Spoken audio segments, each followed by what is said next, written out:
Welcome, everyone, to San Antonio by Night, Hurricane Season, Episode 1.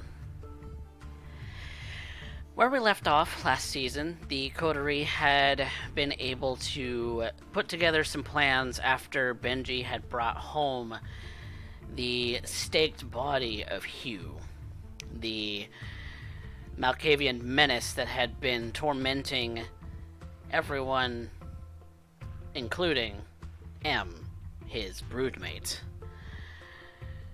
for the past couple of weeks, almost couple of months here in San Antonio.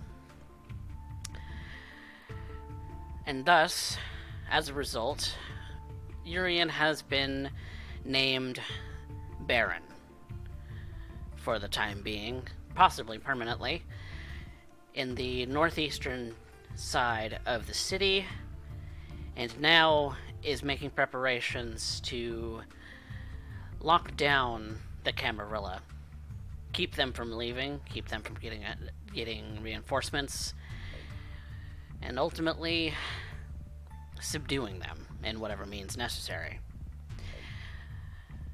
So, our coterie has spent the better part of the last week in character, making connections and setting up some of the mundane details of this.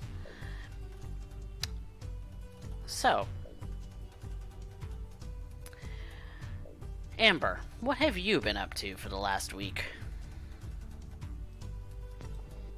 Well, I've had a new haven that I've needed to get prepared because, well, moving day was a little while ago and I needed to, make things look a little more cozy considering I wasn't allowed to take my stuff with me. Thank you, Ashley. I feel like my loyalty's gonna come into question just by association with the stupid fuck. Not looking forward to those questions. But I've been given a task. And I'm gonna do it. Regardless of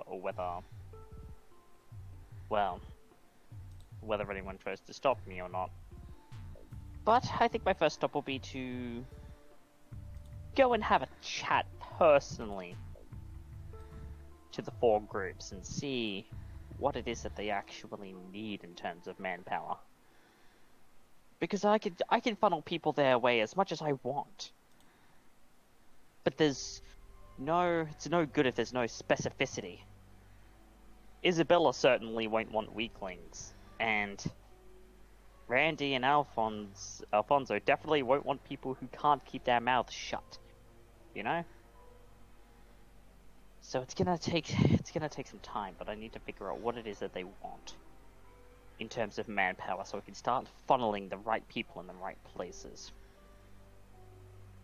But I think I know where I might be able to start with at least one person. I know, in a thinking mindset, have been for the past week. You gotta have something exciting to keep the, spiced up the mundane act of buying a couch. Such is the daily struggle of a Toreador, I suppose, keeping oneself entertained. Benji, you have downed Hugh, one of the major thorns in your side. How do you feel about that? I feel pretty fucking good if I'm gonna be completely honest. It's about goddamn time. Get one of these dumbass fucking Camarilla out of our hood. Now, the next issue I'm noticing is that we had this motherfucker John in our ranks. Amongst mi familia. I'm not dealing with this. I'm not gonna fucking put up with it. And be perfectly fucking honest. I'm noticing more and more that there's a lot of people that I can't seem to trust. So I guess what I'm gonna be up to for the next while is just making sure that I can assure loyalties in any way that I can. And presumably the best way that I know how. Urien's good at this. He's good at the talk. I'm just wondering how much I can trust him and for how long. Must have you pretty riled up, knowing that John convinced you to go after Dren Shehi, and now the airport's in Camarilla control. So far as anyone knows, anyway.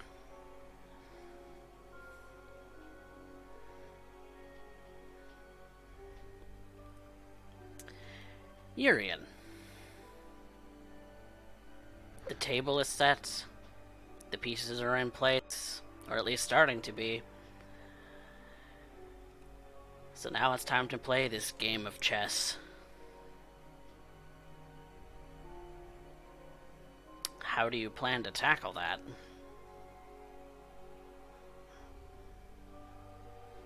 It's a pretty big board. It is.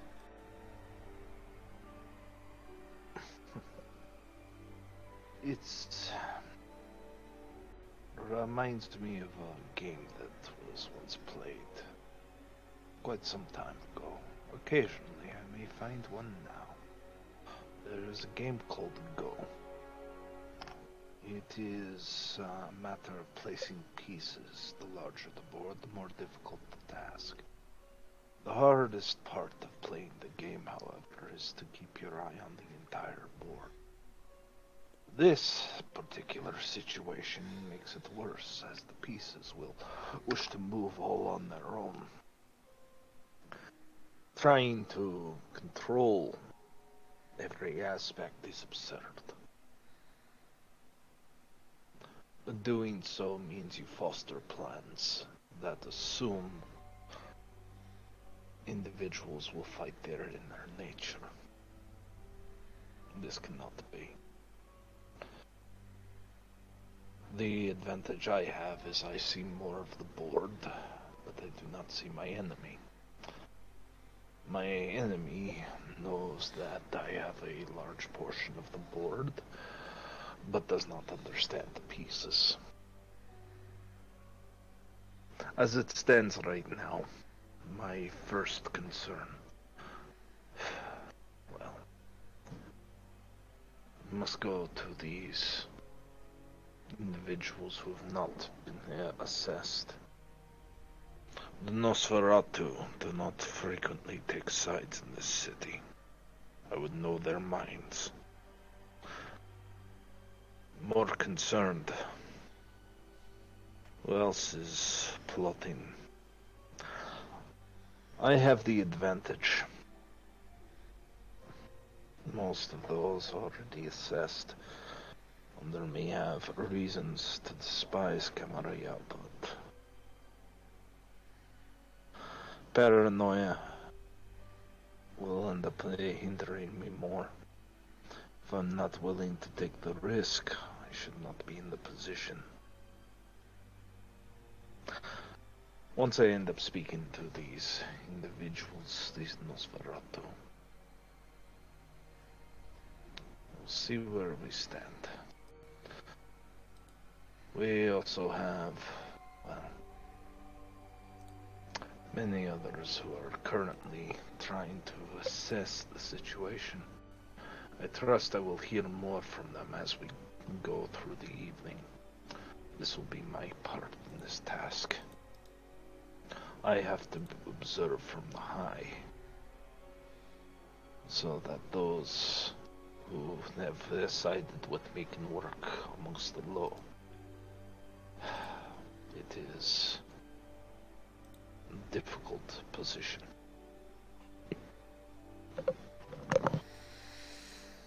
Certainly. Certainly going to be very difficult.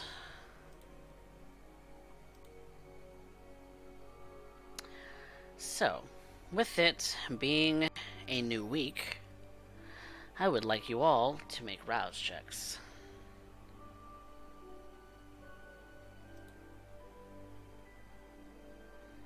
And you started at 1 hunger for the week.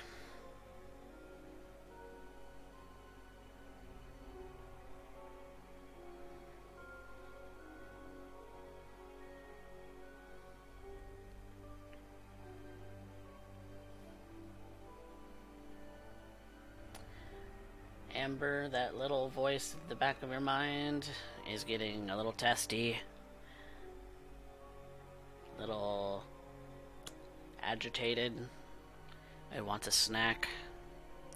Instead of a low murmur, it starts to say in the back of your mind, as a whisper, "Feed me."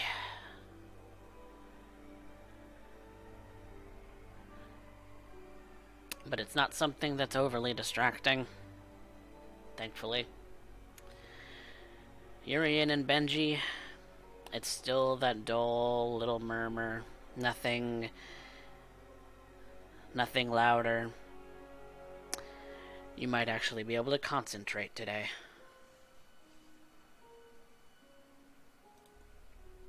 And so, where do we begin?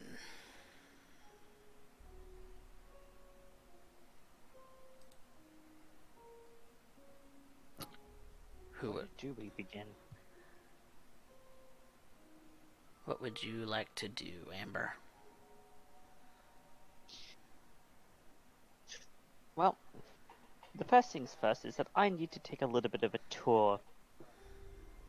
I need to know the minds of those I'm going to be helping, and what it is that they actually need, because of all the things that I'm here to do.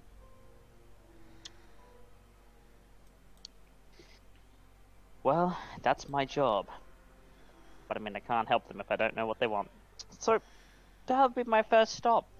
And I think I know exactly who the first person I'm gonna visit is gonna be. And who are you taking with you? I'm thinking Benji might want to come along, considering I'm going to visit Isabella. Perfect. And so, the two of you make your way towards La Medianoche. The dive bar that seems as unfinished and beat up and old as it always has been. Dave greets you both at the door. He's seen you both frequently enough. Benji especially, but Amber, you've been here often enough to know this particular gentleman who presides over the entry. And when you walk in, the familiar face of Theo Luis is at the bar, serving drinks, looking happy as ever, watching a game on the television. It seems the Spurs basketball season has finally started. And anyone who's anyone knows that local teams are the hotness when it comes to this city. There are a few bar patrons hanging around at the tables, at the bar, at the other little booths or little spots that are inside this particular location. And thus, you have entered the building. Yes. I think the best thing to go do is to go over to Luis, see that he's watching the game, strike up a little conversation, just a little bit of small talk. How you doing, little lady? You know. Oh, I'm doing absolutely wonderfully. Thank you for asking. Good. And she takes a glance up at the screen. How's the game going at the moment? Is the local team winning or? It's the beginning of the season. It's bound to get a little hairy. But they're not down by much. They're never fighters. They're never quitters. Yeah. What can I get you? Not particularly feeling thirsty at the moment. I was wondering if the lady of the house was in. Yeah, she should be around back. Do you mind if I go and... Nah, suit yourself. What's up, Benji? Thank you. Hey, deal. How's it going? The usual. Just taking my girl out for a drink. Nice. Your girl? My. You're moving up in the world. Benji shrugs, proud of himself. You know how to treat a lady right? Of course. Always. I'm watching you. You and Isabella. All You know right. how that woman is. She'll smack me around if I do shit. Of course you will. Head on back. She'll probably be fine with that. Right. Heading on back. Well, once Amber's out of view, there's this smile that pops onto her face. It's probably a little more twisted than it really should be. It's never good to stroke a girl's ego, especially a Toreador's, and she's really feeling like her ego's been very thoroughly stroked at the moment.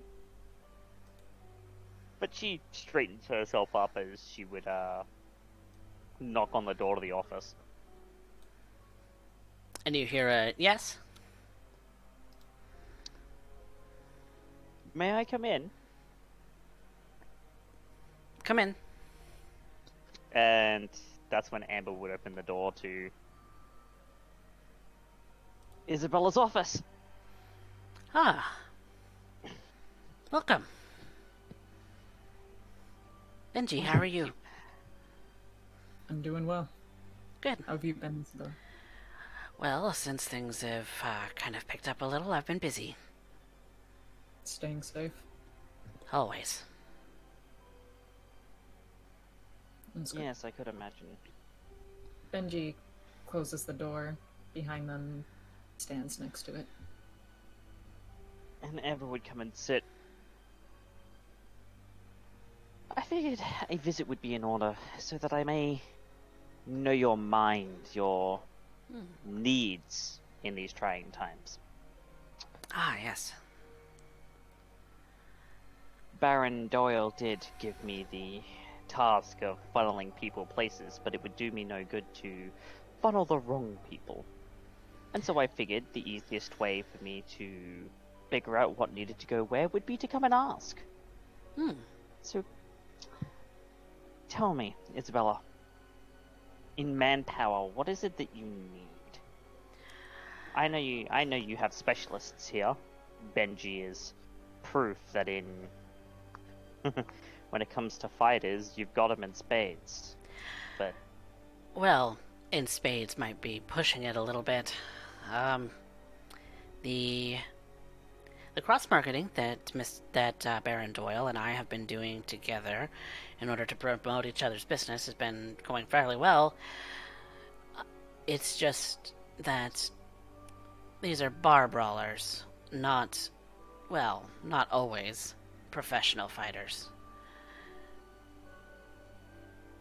But do enjoy throwing hands, I think it's how the term goes these days. oh, very much so. So, really anyone who likes to watch a fight or seems capable enough, say, the type you would find regularly visiting the gym, for instance.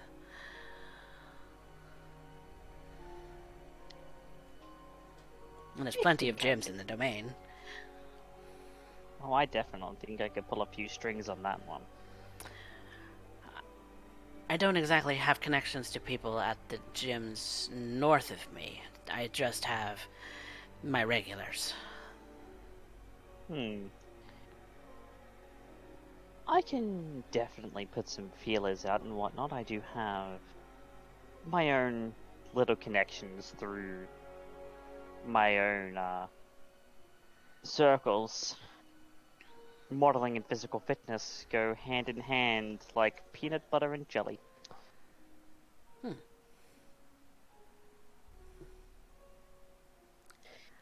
Some people see that as the pinnacle of beauty. That's entirely fair. But no, it is good that I would know your mind on such things, as it means that when people do start getting sent to you, the right ones end up coming, because time is of the essence and I can't afford to waste with missed shots, if you know what I mean. Absolutely.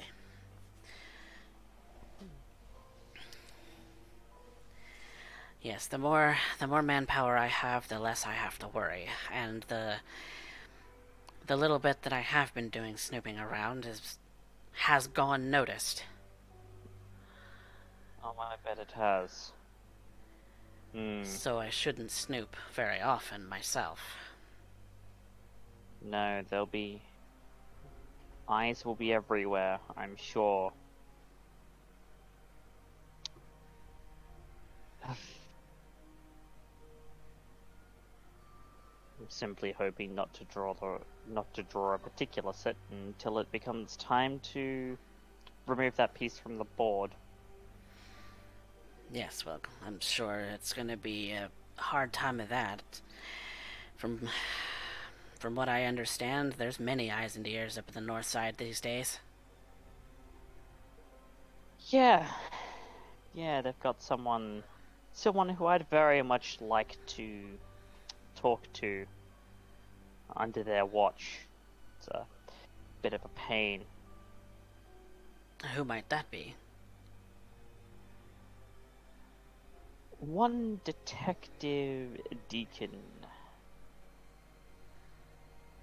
Johnson. I see. He's giving us a little bit of a pain in looking into some things that he really shouldn't have, as far as where he was looking is concerned. However, I need an honest cop, and considering he was working that job off the clock, corrupt cops don't work cases off the clock. No, it tends to get you looked at. It does. So, just to cover another base, get him in contact with Clovis to try and get access to the traffic cameras, get everything closed down so that we have, at the very least, eyes on everything coming in and out of the city. You wouldn't happen to know any stealth specialists, would you? People who are good at sneaking in and out of places undetected? That's a very good question. Give me a moment to think.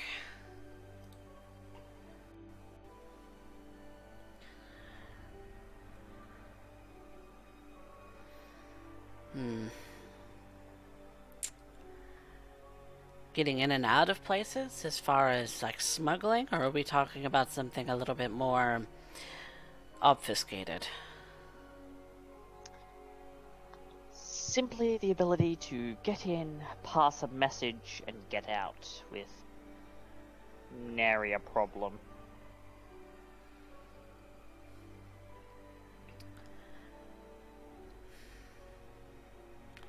My own personal connections haven't really ventured that far out of my own wheelhouse.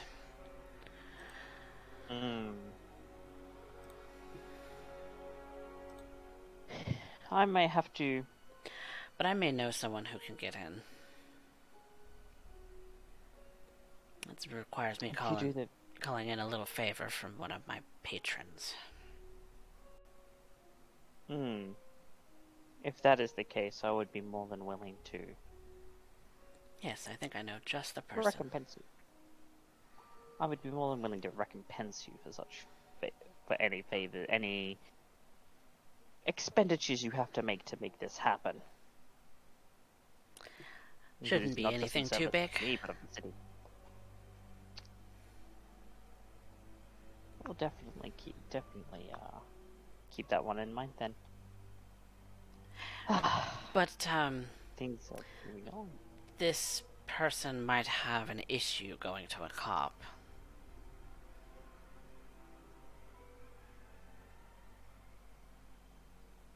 If I have a talk to them, I'm sure I'll be able to convince them that it's a important,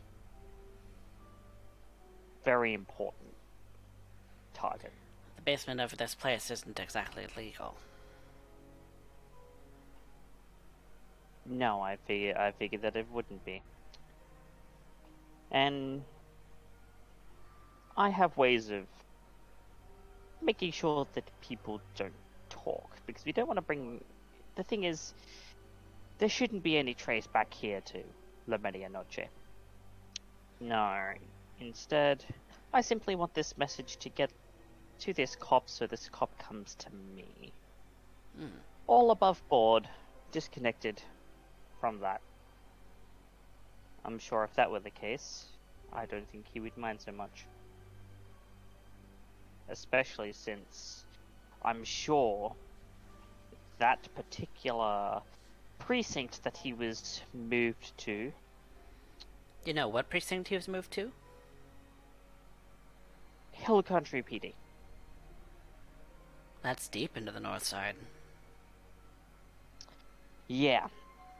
And hereupon you see my issue. That's fairly close to where Baron Delgado's old meeting place used to be. That deep.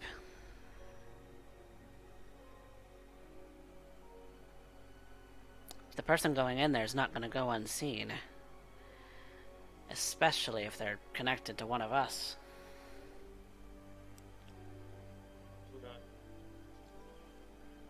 And I'd hate for a rival gang to get involved. Yes, that wouldn't do it all. Things would get messy, and the last thing that we need is more mess. Especially if we're trying to get a cop out to us instead of have him stay put.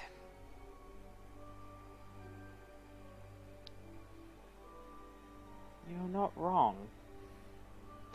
But I would have to... If we were to do such a thing, we'd have to do it in such a way that that precinct would have no choice but to respond. Given where we are right now, what is the closest precinct, ST? There's probably one fairly close. The nearest one would probably be Northside ISD where he was stationed. Or closer. The closest precinct to here is Northside ISD. Basically, if we wanted to draw him out, we would need to set something up so that in that precinct's area, such as that he would have no choice but to respond. If he's part of Hill Country PD now, he's no longer part of the SAPD. He's been transferred out. Technically, it's another city limits. Damned bureaucracy. Yeah, damned bureaucracy indeed.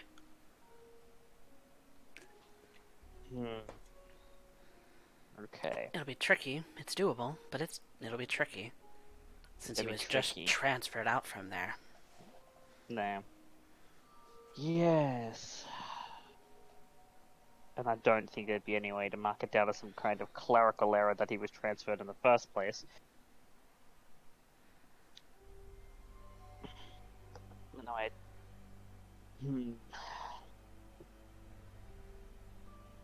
turned into quite a pickle indeed. But if it is going to be that much of a mess, because unfortunately, failure is not something that I can afford at the moment. None of us can, really. None of us can.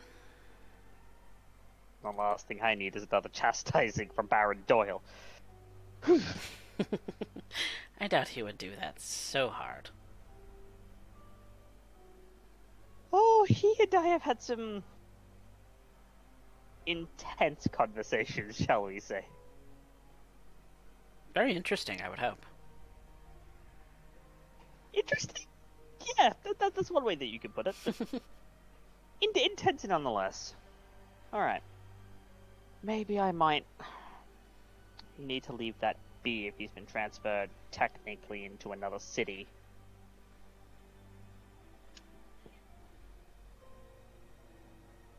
Would you know anyone who might, at the police, who might be able to be shimmied out into maybe giving us some access to traffic cams and whatnot? Someone who might be able to be convinced to report what they see?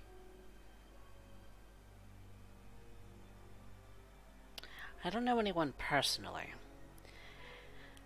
but I can see what I can find out. I certainly have underground contacts who might be able to hack into such things. But I don't know the capacity to which they'd be able to do that without being noticed by the PD. If you could have a look into those capacities and get back to me on that, that'd be more than fine. Certainly. Any information on that front is much better than nothing, truly. And I'm sure that if you're doing some networking of your own, you might find someone faster than I will. Yeah, I'm doing some networking. It's a bit of a pain having to go to church of all things. Whew. Never really been a Catholic, but I grew up Catholic. I mean, it's understandable. It's a very prominent form of Christianity, but truly, I've never really been one for the inner trappings of religion. Are any of us now? You do have to agree that supernatural is real, however. Oh yes, in that I cannot deny.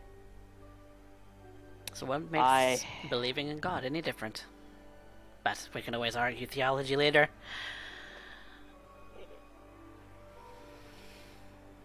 I would leave you with the note of it's not so much believing in God, it's the institution of religion.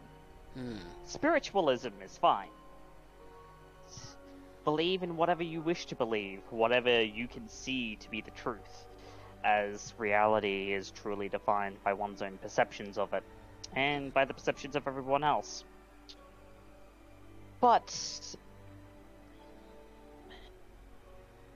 it's more a matter of, well, I mean, I'm sure you've heard all the jokes regarding Catholic priests and altar boys. How uncouth. Yes, it is exceptionally uncouth. It seems that if it is in the name of God, no one holds anyone accountable for their actions. And that is truly my problem with religion. But, of course, that is a debate that can be talked about at length or not later. But now I would ask that you look into that for me. I would consider it very much a favor both to myself and to the city to do so. And I will also be going and checking in with some churchgoers and seeing if they have any... seeing if there's any amongst them who might be useful. Wednesday night evening gatherings. I'm not sure they're always a mass, but those might be your best bets. Especially for socializing. Sunday morning mass doesn't always provide the most sociable of atmospheres. Unless, of course, you're going to a different denomination. But Mass tends to be very quiet. Yeah, so I think the gatherings on Wednesday nights will be my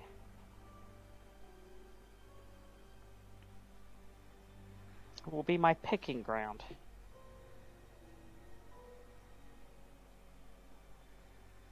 This conversation has provided me quite a large amount of insight and has forwarded quite a number of plans, so thank you, Isabella, for your time. Of course. I know that you are busy with everything else that Baron Doyle gave you to do, so I do appreciate you taking the time out to assist. Of course. Is there anything I can do for you, Benji? Nothing particularly direct. I mean, if we're just trying to get whistleblowers out into the city, eyes and ears. I imagine there's a couple that would make it a lot easier. What are they? Gross-looking dudes? You mean the Nosferatu? Mm-hmm. Their help would be greatly appreciated if they would actually provide it. How can we get Felty then? We don't exactly have any other Nosferatu in our portion of the city anymore, so we'd have to rely on outsiders. I know that, what was his name? Fisk? From Batista's domain has been of major assistance, but I believe there was meant to be a talk going on of some kind that Baron Doyle wished to get in contact with the leader of the, what do they call them, the Unclaimed? Yes, the Unclaimed.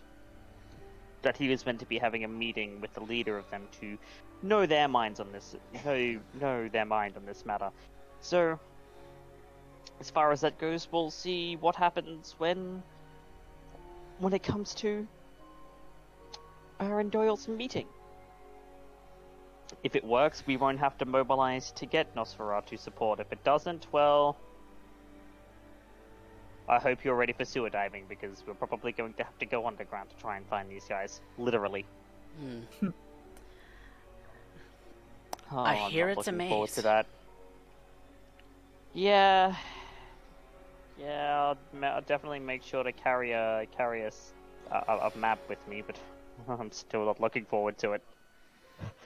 Amber is a little unsettled of the concept of having to go into the place where the poop is. I'm fairly certain that a lot of their own tunnels are not on maps.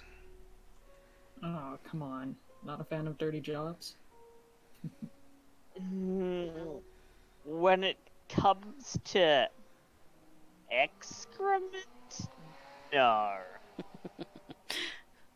So typical of a Toreador, isn't it? Yeah, I feel like a stereotype. But I mean, to be fair, there are definitely other kinds of dirty jobs that I definitely don't mind doing. Hey, Benji. And she'd give him a look. Are we done? Yes. It's about then that you hear that there's a knock on the door. Benji looks at it for a sec. He tries to peer outside, but I imagine it's one of those hazy glass windows on the door, or even not even a window on it. You kind of peer through the little hazy glass, and you do see the shape of Tia Luis outside the door. He opens it. Hey, there's someone else here to see Isabella.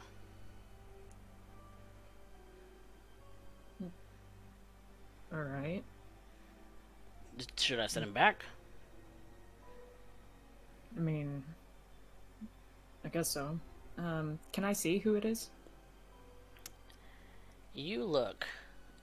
It's just you're just down the hall a little ways because the door going through the kitchen in towards Isabella's office is a little bit of a hallway, but you do see that there are a couple people at the bar. You're not sure which one he might be referring to. But no one that I recognize. Not from this angle.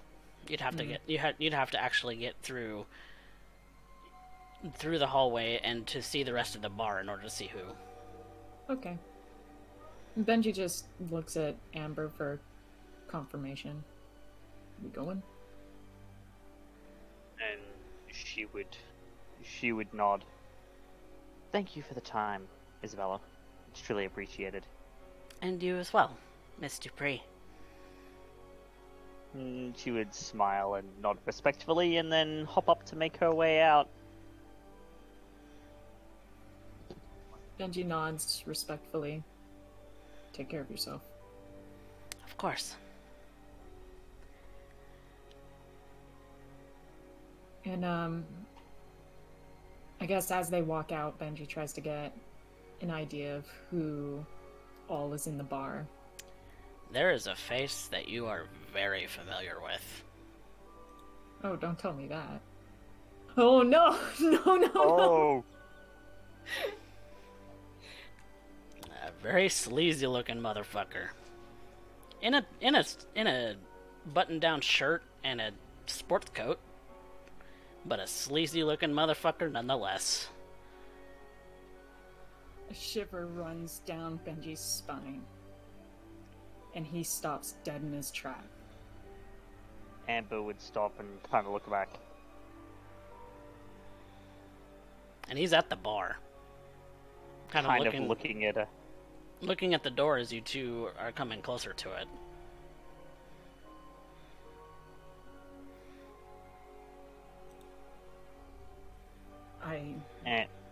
Amber would glance back to Benji with a "what's wrong" kind of look on her face. Benji just very quickly grabs Amber's wrist, and as he does so, he slowly squeezes more and more intensely. I would like to insight this. I don't think Benji's hiding how he's feeling. Oh no, he's not hiding. He's trying to contain it.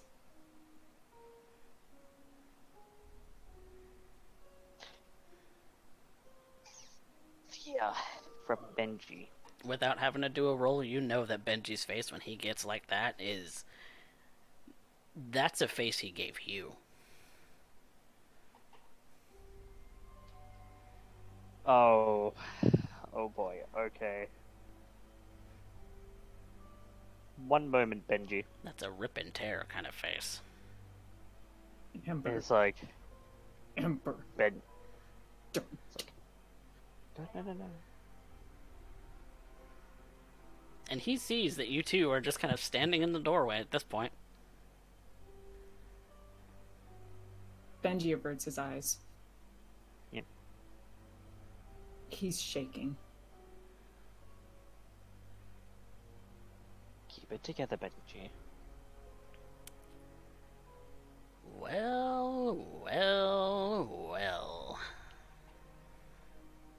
Looky who it is.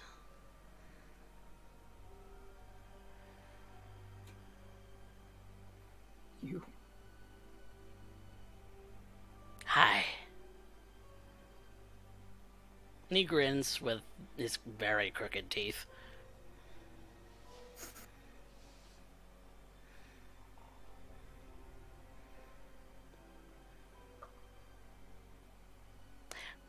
What are you doing here? Wanting to talk? Unless, of course, you don't do that. You know.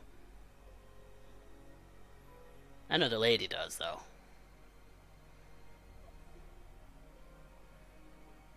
Here. I'm here to be of assistance. To us? Why not? That sounds like bullshit. You can think it's bullshit all you want. Okay, that I need to insight. This... I've never seen Benji like this before, and I need to figure out kind of the lay of the land here. So when Carnage says that he's here to assist, I would like to insight that. Insight Carnage? Is he telling the truth? Okay. Yeah. Is he telling... I want to see if he's telling the truth. Go ahead and roll me a Wits Insight. Oh, wow. Yeah, alright. Thought I'd get a little more than that. Nope. He's putting on a smile. But what that smile means, you can't be sure. Yeah, especially since he looks like his teeth have been smashed in with a sledgehammer. He's an ugly motherfucker, too. He kind of borders on a very pretty Nosferatu. At least the aura he gives off. Right. Well... Amber would turn to Benji. If the man wants to talk, the man wants to talk. We have other things that we need to do. Let's go. Y'all have fun. And Amber would be the one to grip Benji by the hand and lead him out of the bar. As Benji passes Carnage, he lets off a massive glare, bumps shoulders with him, and just chuffs. He immediately, quickly grips the side of your jacket and pulls you right into his face. You watch your tone with me, boy. Get the fuck off me. He lets you go. Benji adjusts his jacket and follows with Amber. See you around, cocksucker.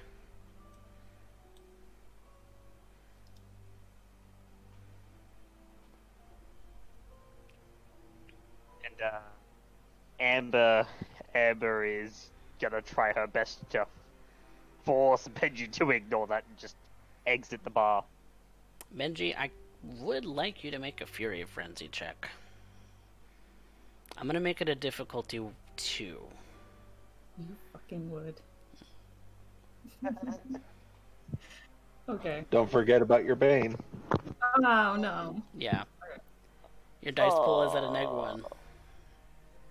Fury Frenzy, so it's just Frenzy check, right? Frenzy check, and because it's a Fury Frenzy, you're at a -1. Yep, so whatever your current willpower is, whatever your humanity is, -1. Oh. If he goes nuts, I can't stop him. Physically, I would be unable to stop him. I roll with humanity too? Oh. Yeah, when you hit the Frenzy button, it's current unspent willpower, and then it asks you for your humanity score, and then modifiers Your is humanity is a small boost. Yeah. That's all it is. Small boost. I like how I've completely forgotten how to play this. And then modifiers is -1. Okay. Oh god. I'm having to look at everything. Hold on. Yeah, the Frenzy button's at the bottom. Yes. And then willpower, which is your total green boxes of willpower. Yes. Humanity is still decent, thank god. Yep. And then -1. Yep. Oh. Oh. Oh god. You're seething, but you have a lid on it. You have enough strength within you to keep that thing at bay. That little voice in the back of your head that's saying, "Rip him to shreds, rip him to shreds." Right now, he'd do it here. He'd do it here. He doesn't care. But but I shouldn't. Yeah. Amber would gently put her hand on Benji's shoulder. I'm sure he's probably shaking a little in just pure fury. Yeah, Amber would very gently put her hand on Benji's shoulder. A soothing hand. And you both walk out of the bar without a hitch. Yep. And as we walk by Dave,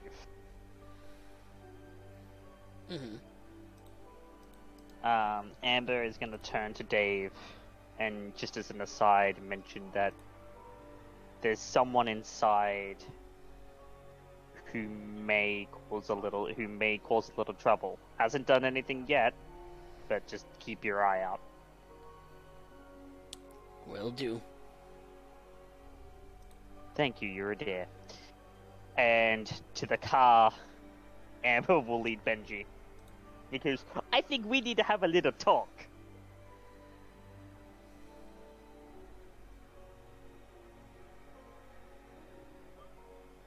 And as we get to the car and get into the car, without having started it, Amber is going to look to Benji.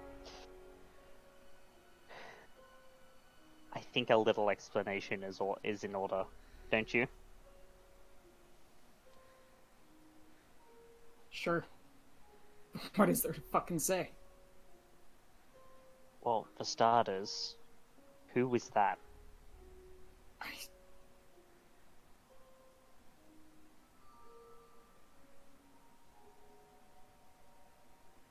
It seems like you know him. I do. But I don't. I just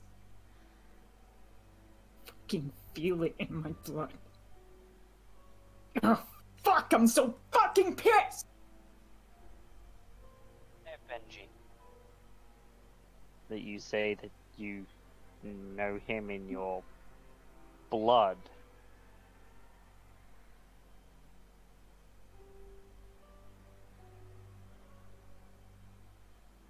Just... You see his fist grip, white knuckling. Both of them.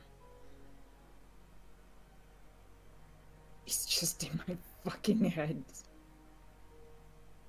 He's just there every fucking time. I want to rip shit to shreds. I can feel him. I know it's not me. I don't know. I just don't fucking know, Amber. Okay.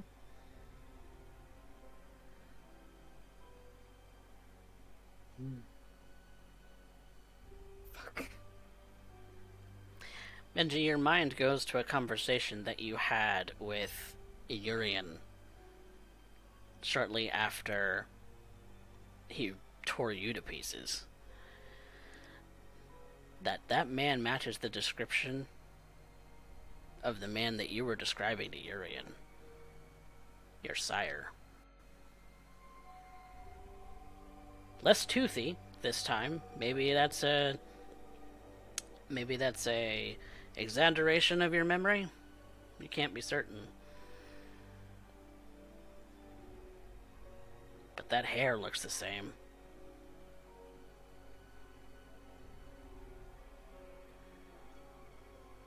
Benji lets out a long sigh.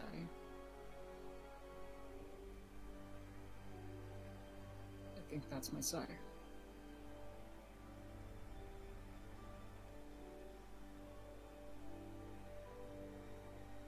I think he's the one who made me this way. And as Benji says that, Amber kind of leans forward, knitting her hands together.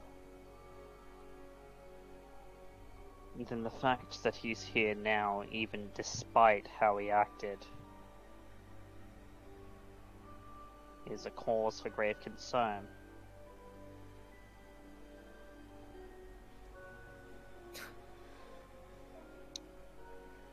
I can't be expected to fucking be allies with him, can I?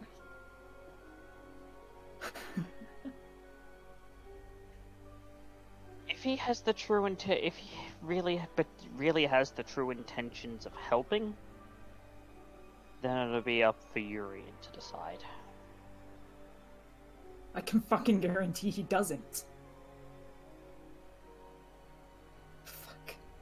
Then we will see. Then we will catch him in his deception and get rid of him like the rest.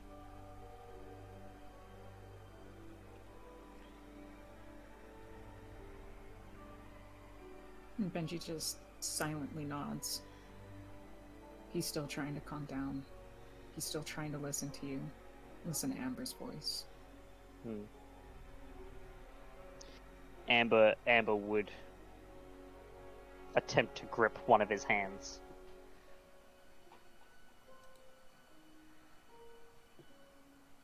And he looks down at her hand and looks at her.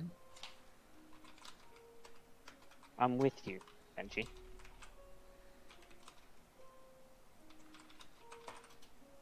Don't forget that. No matter what's going on, I'm with you.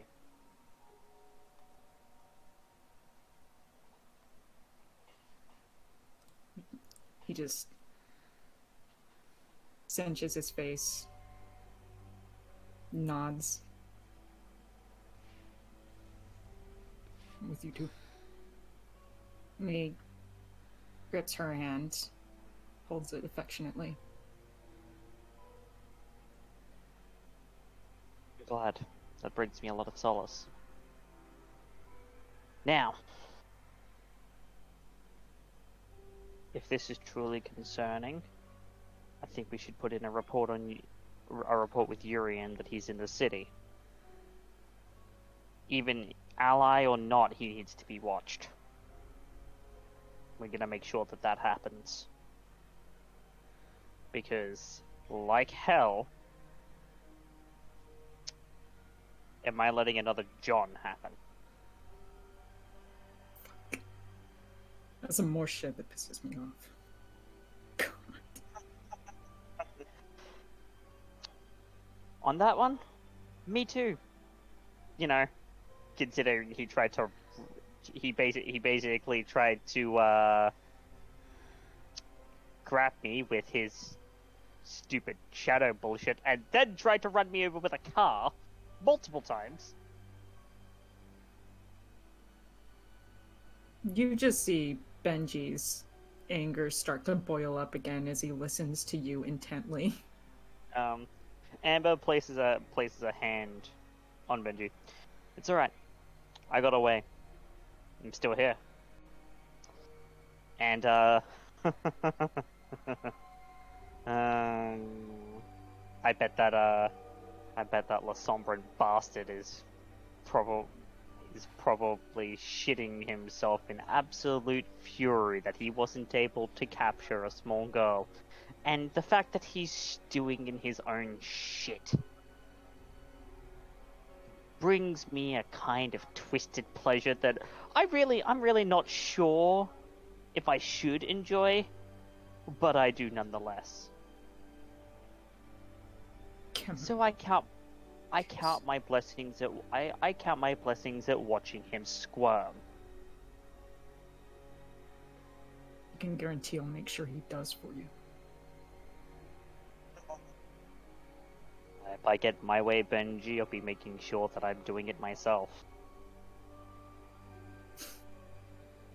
And come on, I'm sure this is something that we need to bring to Urien. Can't let him run around. Can't let this.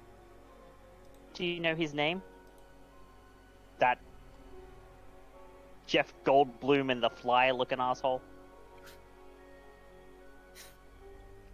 A name streaks across your mind, Benji. Carnage. Carnage. Its name is Amber- Carnage. Amber kind of covers her mouth. I know, like the character. Yeah. I think he's too old for that. Yeah, I know, but if that's the name that he picked, by God, is he an edgelord? We're already vampires. How much more dark does it need to get? I don't know, but I mean, he could have tried. He could have tried a little harder than Carnage. Truly, you can see that this actually brings Amber a lot more amusement than it should. Come on, let's go talk to Urien. Oh, that's a fucking dumb name. And she'll pull out of the lot at La Medianoche and head straight for Club Lush.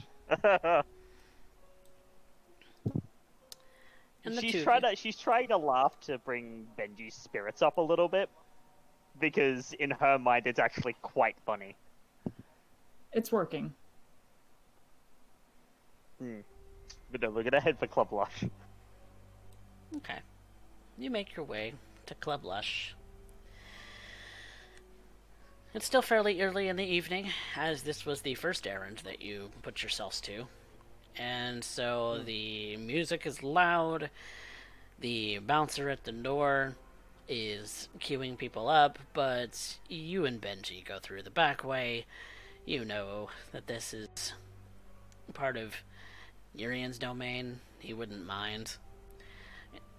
You go in through the back way to a hallway that leads into a hallway where you know that the office that Urien is usually hiding out in these days is located.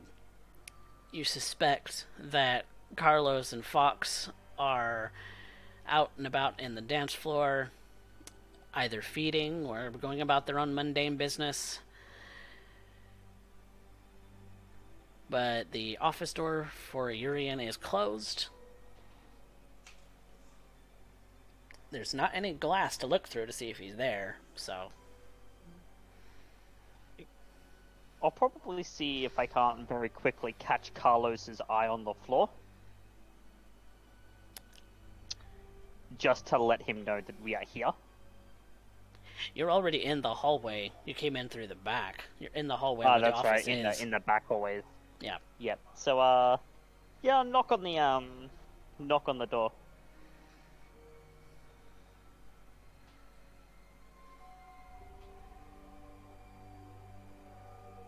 Urien, are you in? Yes, I am in. At this point, I am still. I believe if it would have been first thing, if I don't have any meetings, it's me preparing to head out to end up meeting with someone on neutral ground.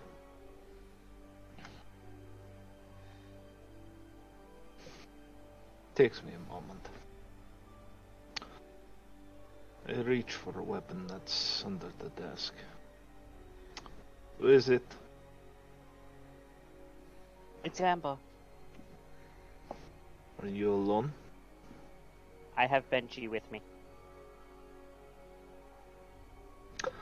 Enter. I activate Sense the Unseen.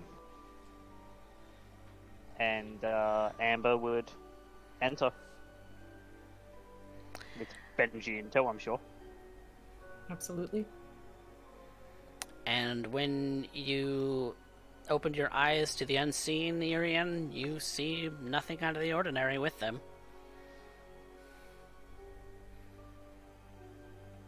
But I'm Wait sure for them to close the door. Yep, and Amber would after Benji is in, Amber would make sure to close the door.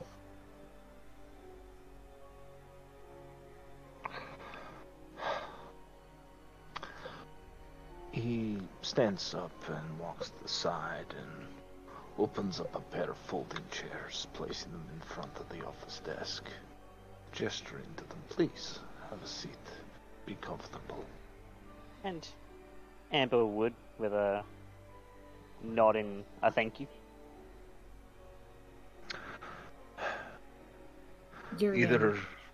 Oh, Benji declines sitting. You see he's just anxious. Urien takes note of this and seats himself behind the office desk, placing his elbows upon the table, fingers interlocked, resting his chin on them.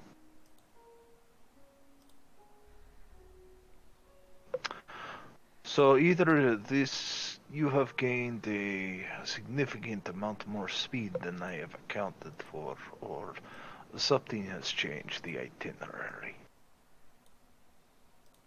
Yes, there is something of major concern that's been brought up. I have just come back from the Medianoche, having had a talk with dear Isabella. She's going to have a little look into some underground measures for getting access to the traffic cameras so that we can watch the roads in and out of the city. Good. But as we were leaving, someone else was there to talk to her. Someone that made Benji's heckles raise something shocking in a way I don't think I've ever seen before. If what Benji has told me is correct, it is Benji's sire, a man by the name of Carnage.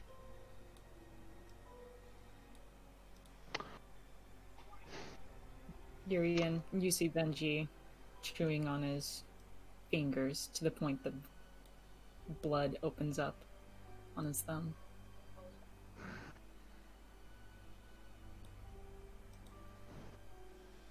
Go on. And we had a small encounter with him, saying that he was here to assist.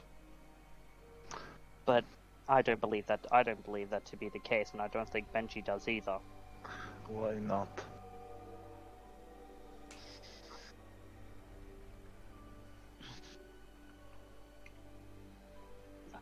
Amber is gonna look to Benji, see if it's alright to share, considering what Benji did tell her about that is kind of personal. He's not like the rest of us. That is correct. We've had discussions of his previous allegiance before, Benji. Of that part I am aware. I'm aware that he was not a kind sire. In fact, a rabid son of a bitch, I believe would be the appropriate term. But I did not simply end up trying to acquire this position because I liked particular individuals. What I like and what I do are oftentimes contradictory, because I cannot think of just myself in that regard. So, tell me why it is that I should order this individual to be removed, when it would seem that his views, the ones you gestures to Amber, seem to be in alignment. In fact, you two would work quite well together from what I hear. The dividing line is Benji. The removal is a harsh thing. I can't exactly tell what it is that he's going to do. Congratulations. And that is what concerns me. He says that he's here to help, but there's a particular level of sleaze about him that makes me take a great amount of pause. It poses the question of how does a rabid dog, I mean, you called him as you had said yourself, he was a in your conversation with Benji, you said he was a rabid son of a bitch. How does one who is rabid know friend from foe? He doesn't, but we're aware of that fact. We are, which is why I'm not talking about his removal. I'm simply here to inform that he has been placed onto the board, so to say, to make that knowledge known. This I can appreciate, Amber. Miss Dupree. And Mr. Cortez, it would remind you that as much as you may dislike this individual, we are at war with the Camarilla. Personal vendettas are typically best to be reserved for afterwards. But should something happen, or particular things come to light, well, it's always good to know that I have a way to make you all excited again. So that's what it's about then. What do you think this is about, Benji? At some point I thought there would be some sort of stabilization to everything. It just all mellow out. Somehow I figured that's what you were shooting for.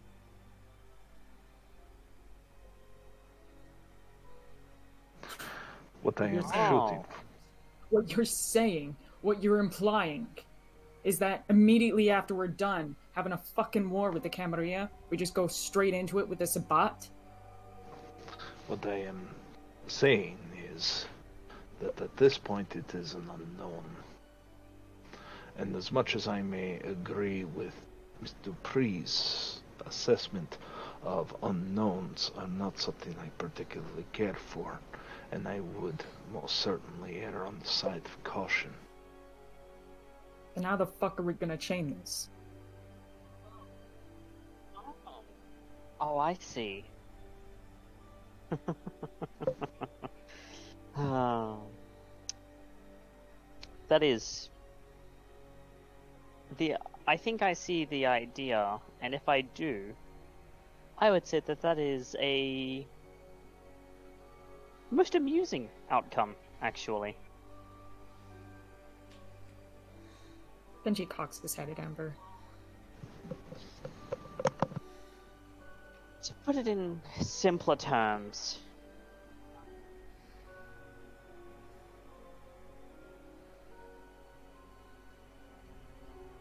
it's not that he would be treated as an ally so much as a tool. Something to be aimed and let go as it suffices, and if he would be deterred, then I'm sure that you would have absolutely no issue with wanting to smash his face through several different kinds of surfaces, some of which I would probably imagine would be glass. Let go. I don't think you understand how the Sabbat are. What I'm saying, Benji, is that if it comes to pass that he means us harm, then there's something perfectly poised to stoke the fire in our chests to get rid of him.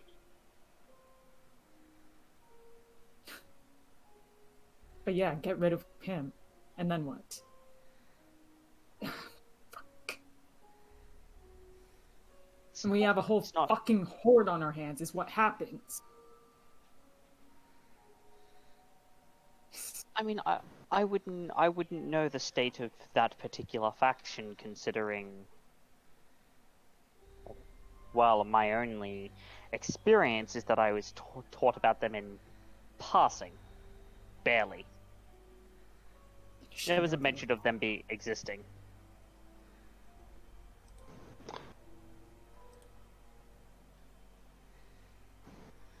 What do you plan to do, Urien? His arrival changes nothing. Everything else remains. Either he can be of aid, in which case, if he is of aid, then fantastic. Maybe we should not all be so quick to judge of one's own history. After all, Benji, was it not you who ended up talking about second chances? I might also make a point. Would it be more comfortable to simply end up saying, okay, we will throw him out, or excommunicate him, or kill him? Would that make you far more comfortable? If that were the case, you will find it to be a long and lonely existence.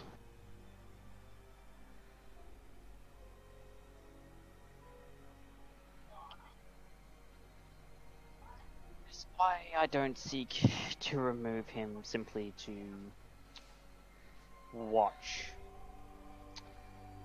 Wait until such time as he decides to give one an excuse.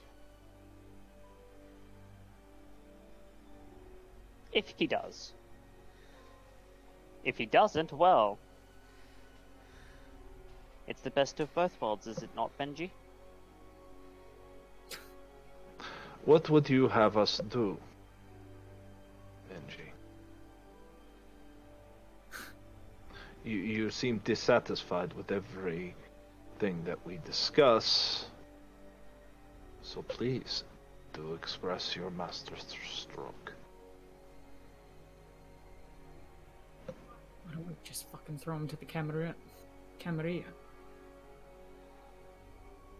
House is full of cockroaches and ants. Wouldn't that just be fucking easier? Let them destroy each other.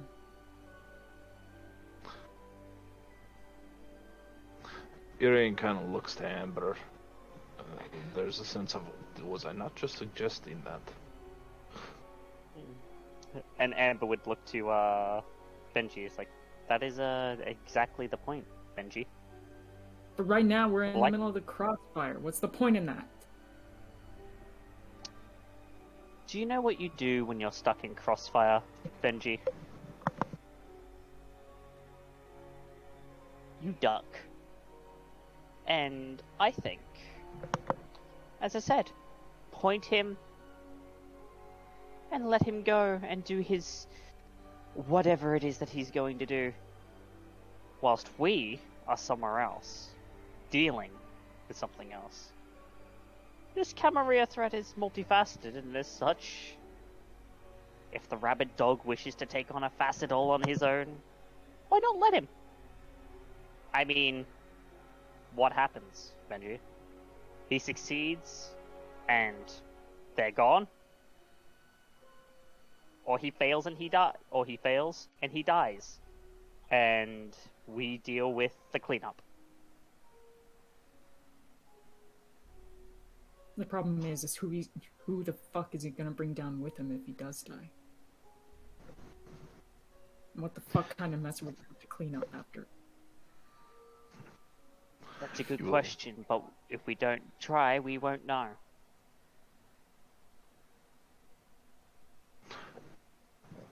You fear for them to come en masse in retaliation. It's more complicated than that.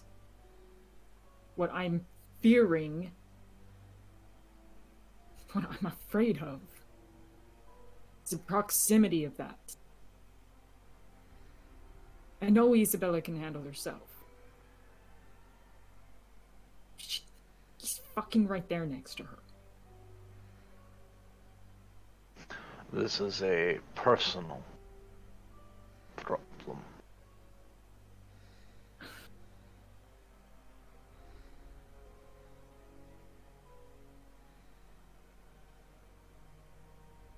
Just...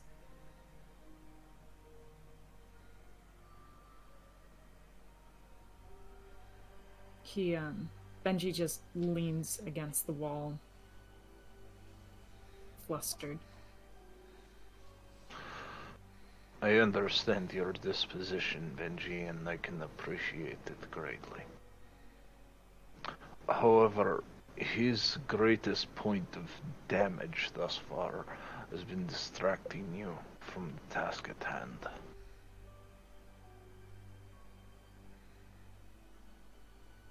You will be there, like a splinter in your mind driving you mad. And you will come to see his face and resent him further and further until the blood boils, and by the end all that is left is bits of skull, brain matter, and blood, which you'll be licking off the floor, savoring its taste one last time. I very much appreciate your situation, Benji. But first and foremost, we must end up considering the city.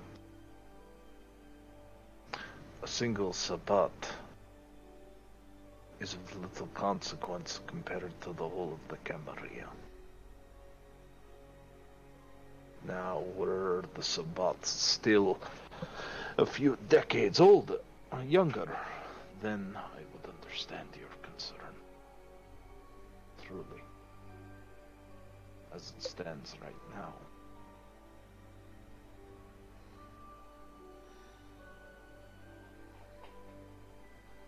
I believe that the Benji that I have taught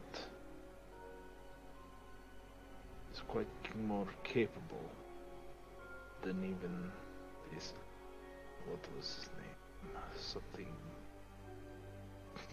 amusing. Carnage would even suspect.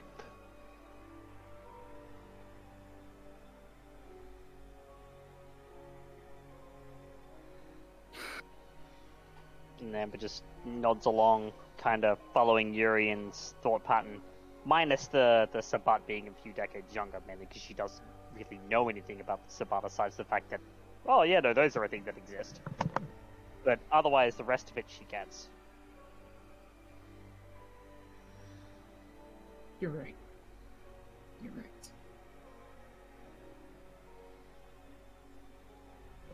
When it is time, Benji, if that matter ever needs to be closed, you will be the first one to know.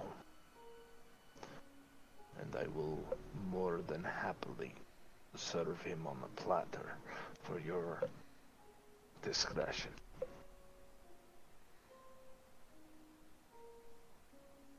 Benji looks at Urien and tries to convey his trust via eye communication. He nods to you softly.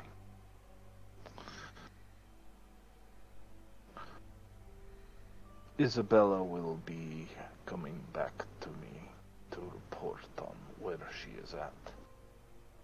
I will have a discussion with her in the exact relation between herself and this carnage. But I have far more faith in Isabella than I do Carnage. So understand this when I say I would hear from her lips what is his mind and why he would approach her so. She's in need of fighters. I believe Carnage may be able to provide this, if only in the use of his own body.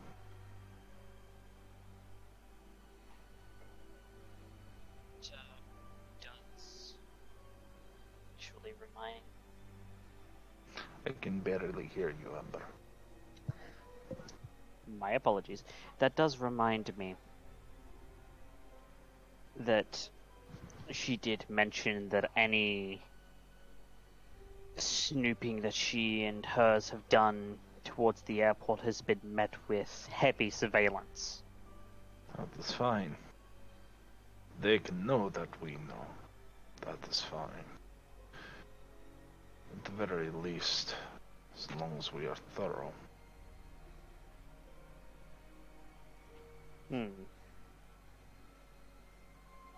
I figure that will probably be a recurring theme amongst the rest of the domain holders. That any incursion into the north side does not go unnoticed, which means they're watching the borders like a hawk. Good. Which, yes, make them laser focus, and we can sneak something past their eye. Because what is the one sight during a bout of tunnel vision?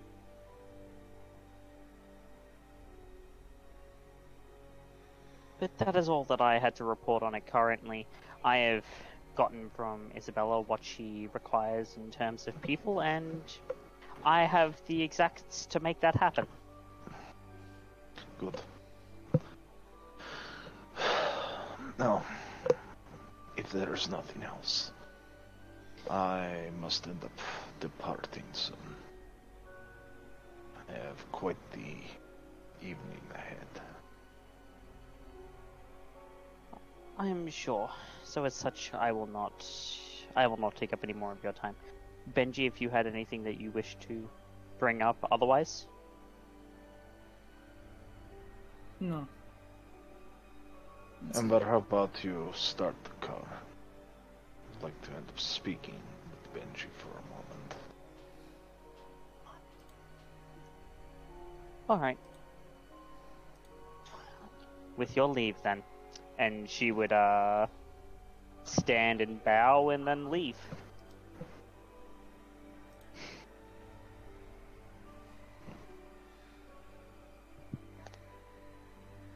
You're fond for her.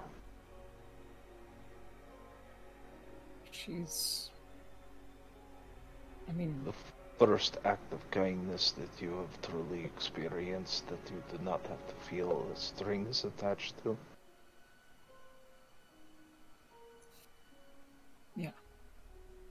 Something like that. Cherish that. If only the experience of it. You were one of my oldest pupils, yeah, Benji. And you're one of the few who know who it is you're speaking to in the room. As I said before, the child of Sabat and the former prince, what an odd pair we make. But I did trust you with it. If at this point you feel my judgment is not up to your standard, perhaps I have made a horrible misjudgment in giving you that same trust.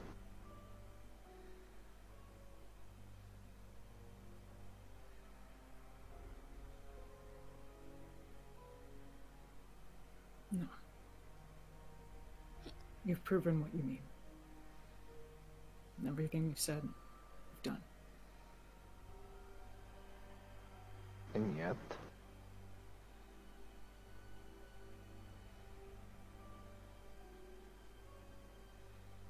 you come into the... Go on. It's just...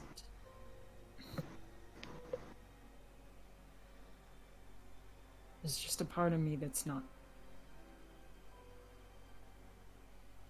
Not what, It's- Benji? It's like saying in the back of my head. What happens? And San Antonio is safe. If everything comes and goes. If all the other shit is gone.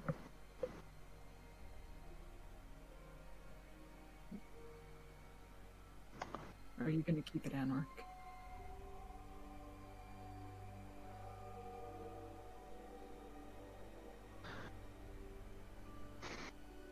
I have told the others.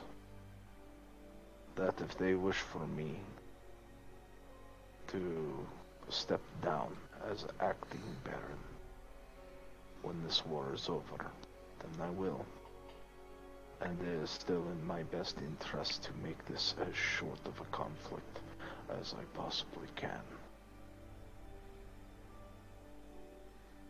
So, what I choose to do with it, well, do you know what the hardest part of turning a city Camarilla is, Benji? No. You've never given it much thought. Do you believe that I could just wave my hand and declare this city Camarilla? And that would be that? No, I figured there was a lot more killing involved. No. Killing is distasteful, even in the best of times. I could remove the center, certainly. But the prince that must use death as his only means of maintaining will never maintain the city. No. It is when others look and see it as a solution to problems worth following.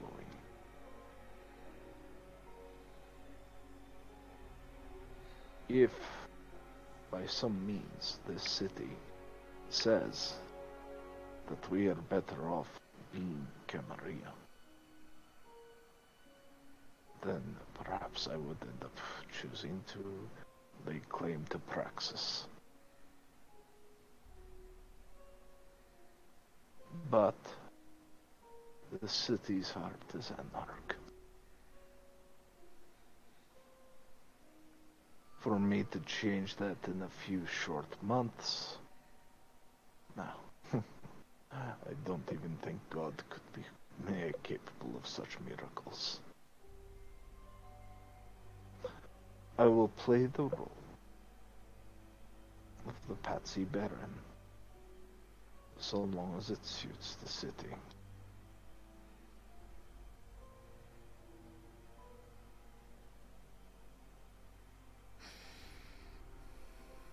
As for when it's all done, I do not know. Perhaps when it is done, you will kill me.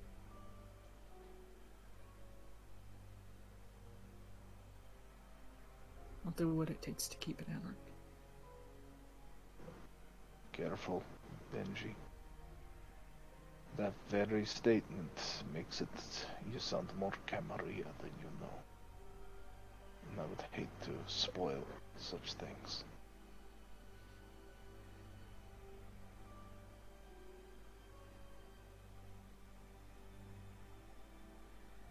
Right.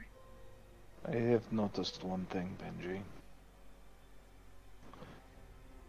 As I told you before, court is all of appearances.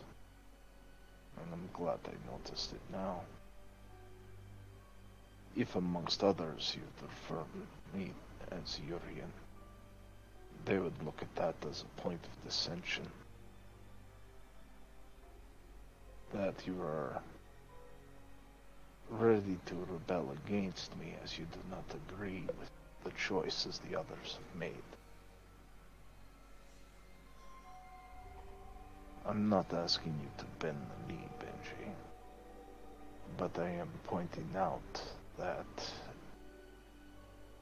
the way Delgado has managed to avoid bloodshed for so long was because at least the thin veneer of respect and courtesies were to be obeyed. And I run this domain in his memory. Would you have subverted that so soon, if the others were here?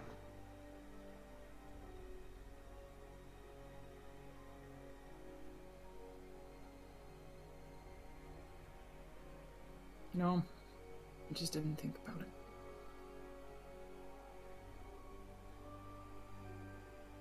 You want me to start calling you Baron Doyle? I can do that. Yet I already hear the venom in your voice just by saying that. It's something to consider, Benji. And if you do disagree with me, I always trust that you will be the first one to say so.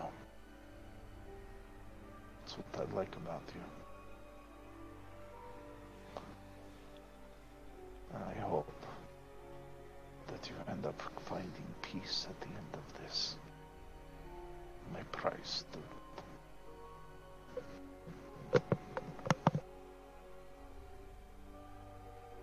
I appreciate that.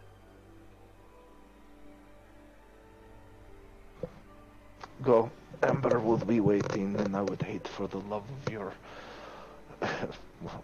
your post-mortem existence to be left waiting. I'm sure you will have many beautiful children. He smiles back at you. Right. Well, plus side, when you choose to have a child, you can at least pick them. Perhaps one with Miss Dupree's genetics, your disposition. No. I'm not having this conversation. Thanks. Alright. But they would be beautiful, you cannot deny. Only because of her.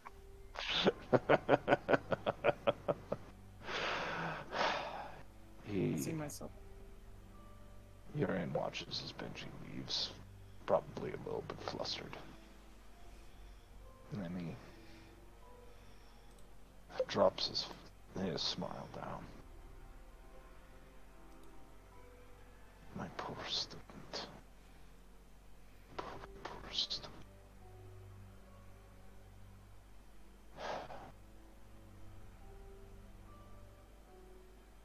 Alas, your teacher has no more lessons you wish to know. I fear to teach you more, or else you really will kill me.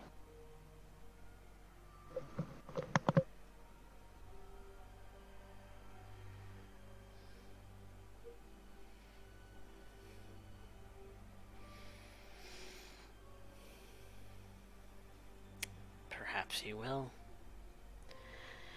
So where are you off to, Urien? I am off to see this individual, what was his name? De La Rosa. Ah, yes. You had decided on a very conveniently located little nook and cranny near what you assume to be maybe an entrance to the sewer system, where you assume that the Warrens may come from. Did you bring anyone with you? Or are you coming alone? I'm coming alone.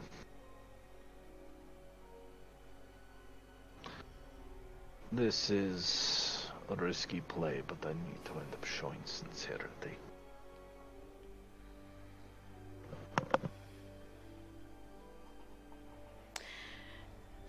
And you arrive to the location. So far it seems like it's deserted. No one else is here.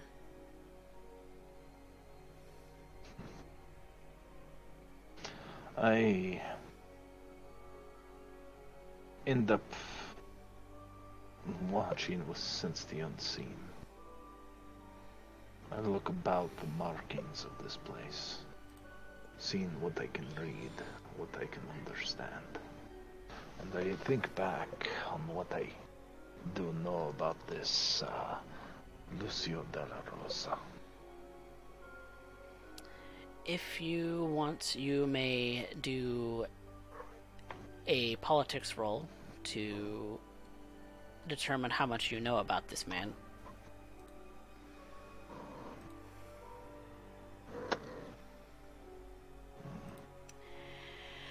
You know that he has been in the city a long time. That he is fairly old. That his embrace dates back to the 1800s, early 1800s, if the rumors serve right.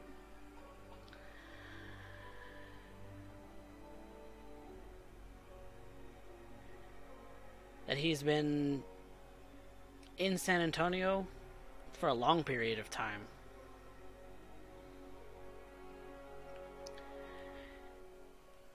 And you also know that he's a descendant of Zelios.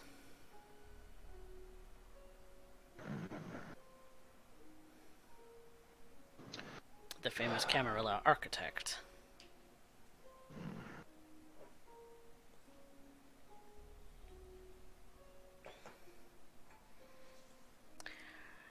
You can only imagine what might happen if Theodore knew. Theodore also being a descendant of Zelios.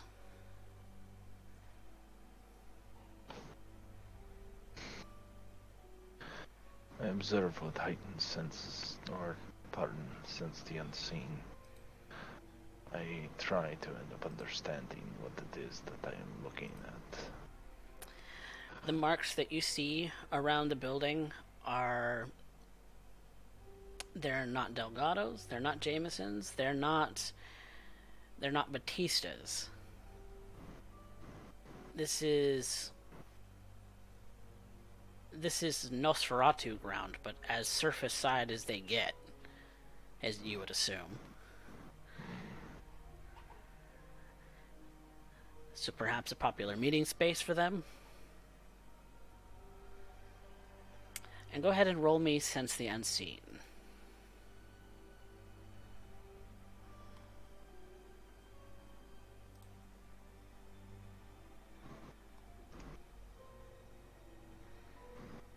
I will willpower that. Alright. Much better. You kind of look around, and before long, you do see that a person in rather fine attire, Nosferatu definitely, is walking toward the location. Walking towards you. I turn to face and stand straight. Less of a commanding pose, more of a at attention, more servitude pose.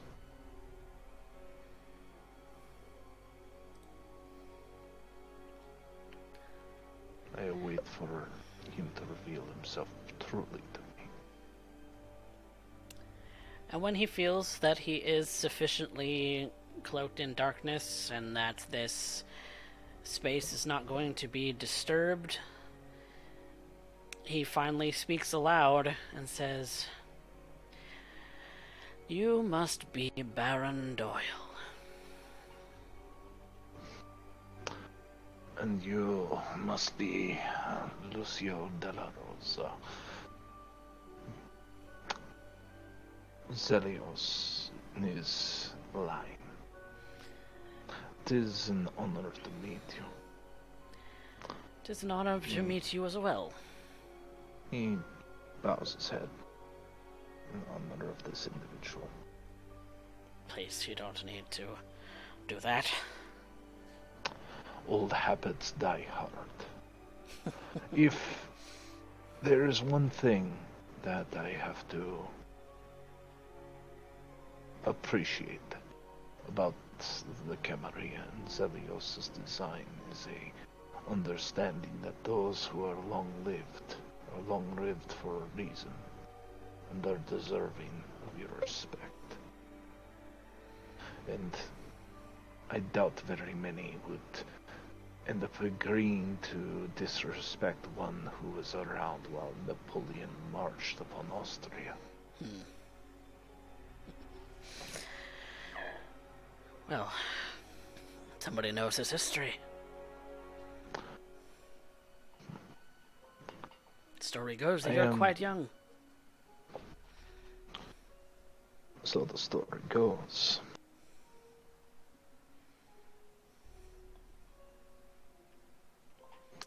I only hope that it is not too presumptive of me. But my belief is that if you truly wished me dead, we would not be having this meeting, nor would there be any reason to get in touch. I would simply be gone one night. Well, I suppose it's just simply safe to assume that since we had not met, I have no opinion of you. I think that is the highest compliment I have received since entering this city. You do me honor. Della Rosa. If no one's paid you significant compliments, then that's unfortunate. It is tragedy of the ambitious, you see. I suppose so. But in these times, unfortunately, ambition is probably one of the few weapons we have left. Might we enter in deeper so that you are in more comfortable surroundings? Yes, we can step inside for a little bit. And he starts to lead you towards a he came in through a bit of a hallway that kind of leads down into a lower level to this place, and you see that in the lower level, the position where he did not come from, he came from up top. He goes behind. He goes to a wall, and it seems like just an ordinary wall. But when he pushes it, the wall actually moves a bit, and you see that it leads into some deeper caves. Looks like they're hewn out of the actual dirt. I have been told by an old friend that the Nosferatu are fantastic carvers, and that many warrens will never be found because they are not part of the city grid. To see it. And did you carve these with your hands? Some of it, yes. You do proud work. I like to think that I've been well educated. I think then you and me share a particular passion. For the old.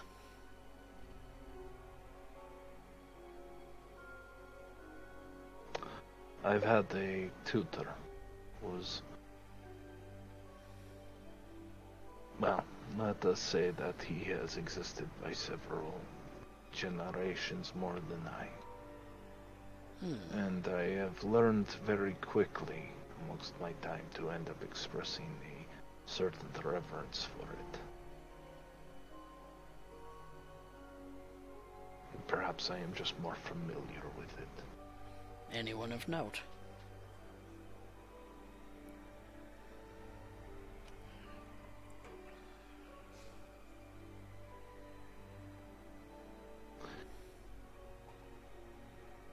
I should suppose it wouldn't harm to say.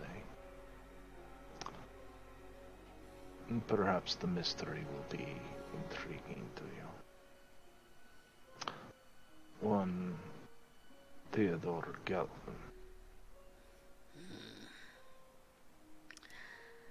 Yes, whispers of that name have reached my ears. Amongst Nosferatu, I considered him a prime example.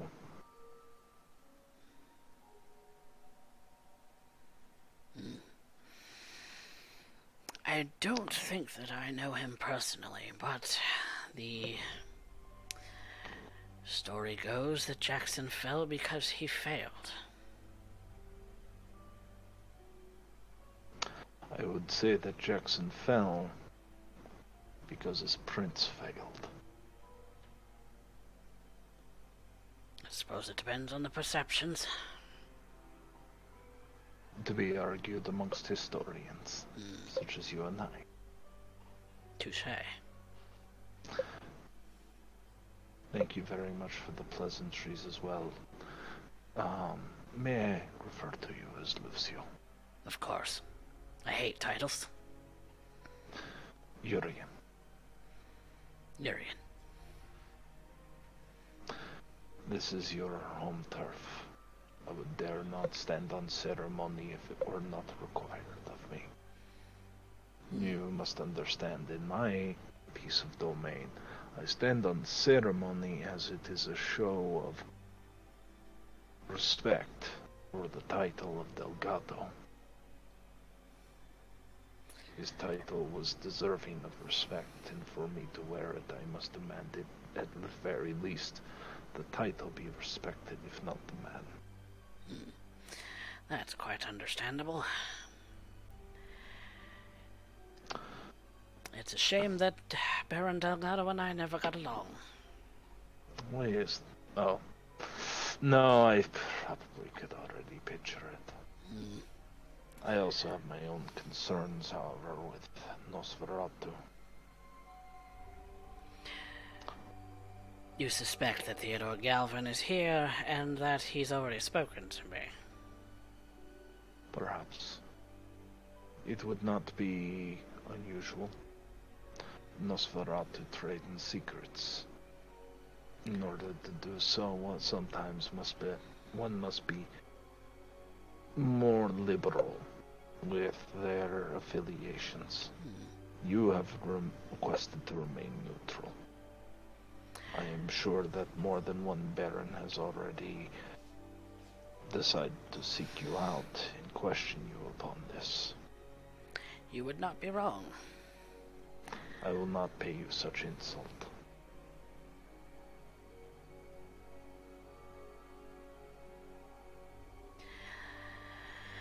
Yes, Theodore Galvin has made an attempt to get a hold of me. I have spoken with him some, not at length.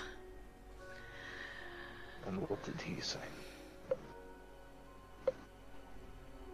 I'm sure he had some very fascinating and perhaps odd questions.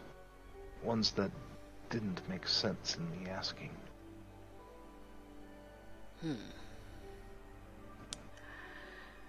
Well, he seemed quite interested in my lineage, given the rumors about me. I believe them to be more than a rumor. And your decorum, pardon, tells me that you have a particular affiliation of preference.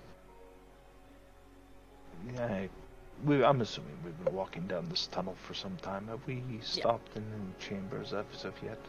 No, still walking down a tunnel.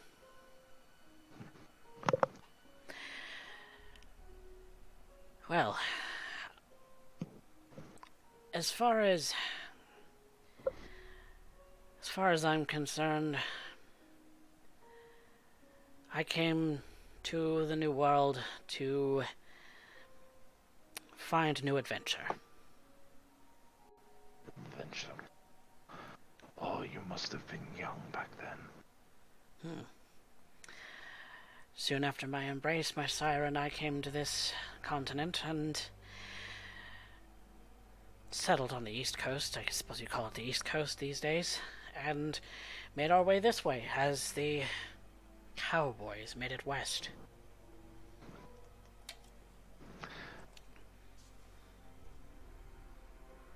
And I've been here quite a long time.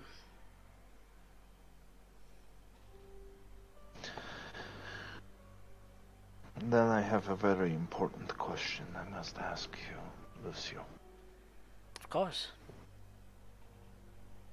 Are you happy here? I understand that is an odd question. It's an odd question to ask a Nosferatu. But a relevant one. I have... Yes. I would say I am mostly happy.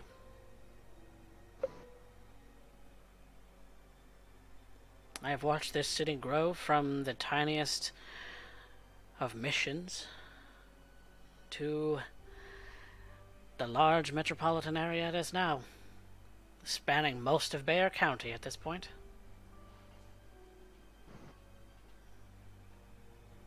I think more than a few elders would be enviable of your position. You have garnered enough respect that no baron dare demand upon you. You have aged long enough to have seen many wonders in this new world.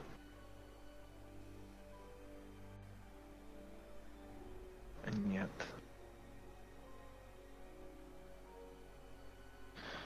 I have to end up approaching, not only because of the position that I have been afforded, but because it is in my interest to keep the city standing. And I have to know where everyone lies. I believe, Lucio de la Rosa, you are an individual of, well, you can't be as old as you are without having to be mindful of the situation. Of course.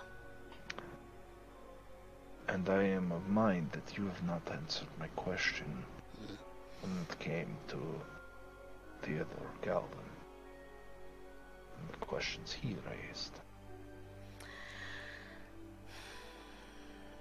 He raised questions about this city and the state of the warrens that I have more or less built, the use of my heritage knowledge to build such things, and why I would build it here when I was embraced, it was hardly even a small town. Why come here? What's this city have to offer? But he knows. He knows. He can feel it. Feel it. The ley lines of this city.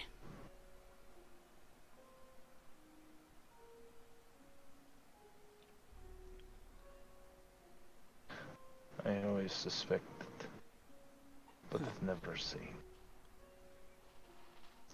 I have, however, seen many specters, many old ghosts. They're drawn to such things. The Alamo sits in a very key spot. One of. That's why it's been maintained as long as it has. Was that you were doing? I like to think I had a hand in it. Few keywords here, keywords there. Preserve the history. I would like to preserve its history. Alas, all the history that I have come to love has been long since torn down.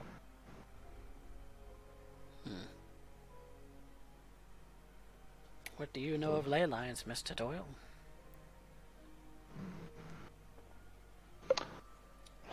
In this context, I believe that is an intelligence occult. Yes, you would.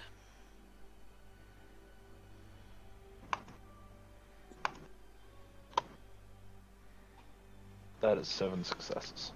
Yep. You would know that, especially given some of the education that Theodore had back in the past, and given some of your own research and such into these things, that being in close proximity when one wakes does have a calming effect on the beast. That should someone build their haven near such things, they would benefit from that. Should someone be able to harness that kind of power, who knows what kind of research you could do if you were in close proximity. All of the knowledge you know is from whatever books you've had in Jackson that have since been burned. I believe that San Antonio almost makes an ideal spot for one such as you. I have no doubt that your haven rests close, if not among, a ley line. It allows you to keep everything in check despite your age, slows your degradation over the centuries, and in doing so you can find a semblance of peace. You are not an individual who strikes me as the need to lash out or to overbear. In fact, for one of your age, you are quite calm, relaxed, and kind, even in hospitality. I would suspect that may be a purposeful choice on your part and an effect of the way lines of which you keep near. So you see what I mean by why Mr. Galvin would want this city.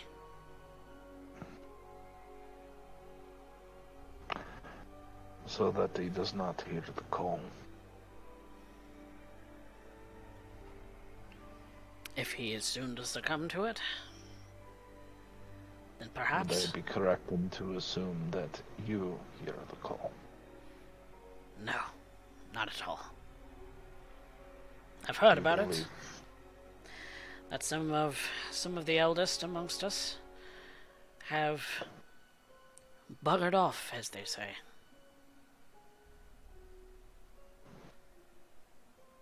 Yet San Antonio may serve as a respite from that.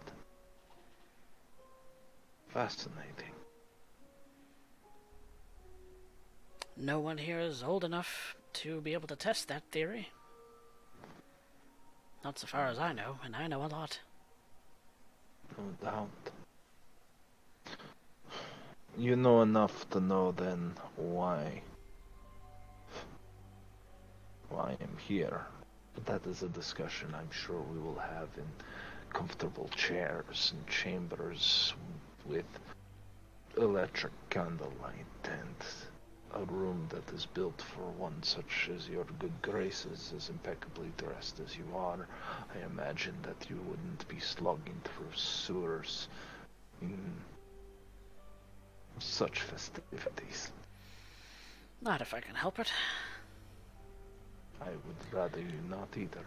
I do like the fresh air from time to time.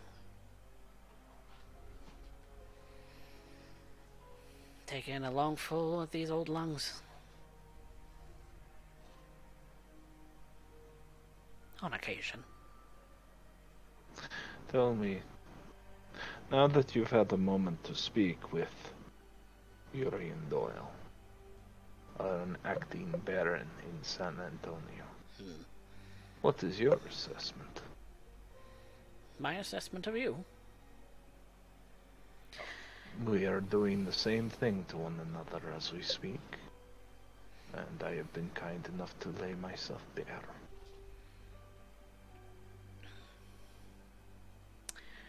You certainly have an intelligence about you. An intelligence that goes far beyond your years. You seem like a man who's seen a lot, and yet perhaps the youngest Baron I've ever seen.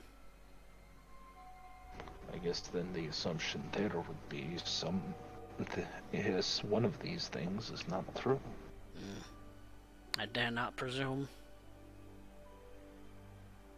Of course not, it wouldn't be prudent. But... No, but you're intelligent.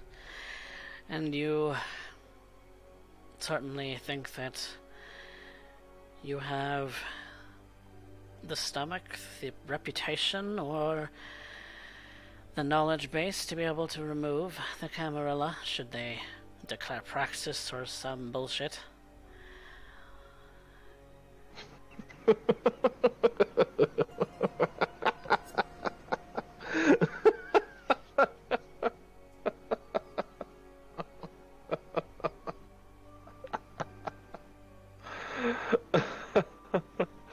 Oh, pardon. I seem to have amused you. Yes, greatly.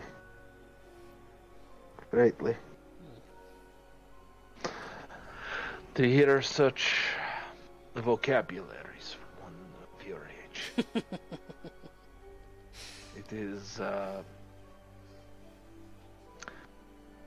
is akin to scholars debating and someone throwing out a raspberry as though they were 3 years of age. How can it not be amusing? Though perhaps it's true. If you maintain yourself well enough, that you maintain your humor.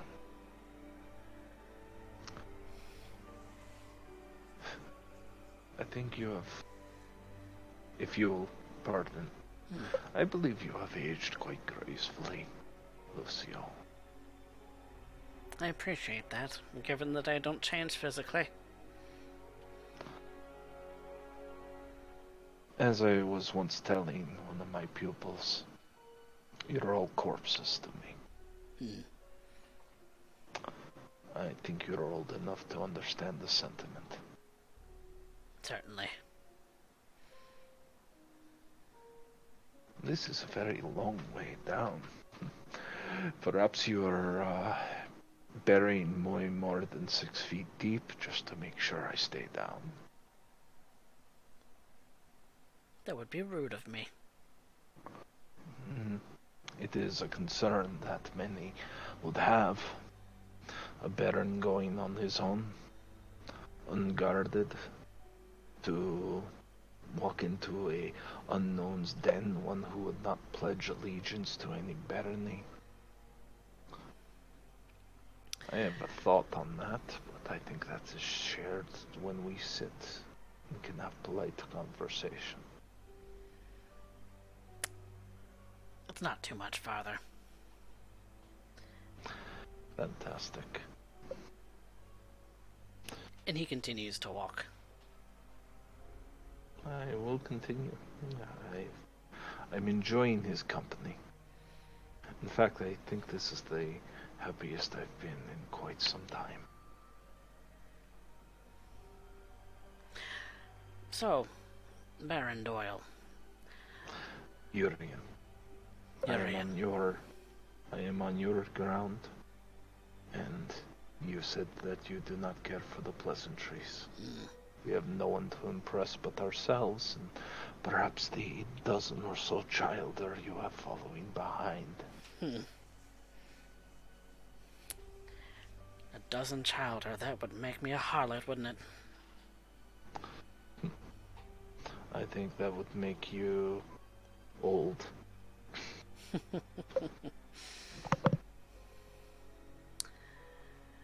I have one.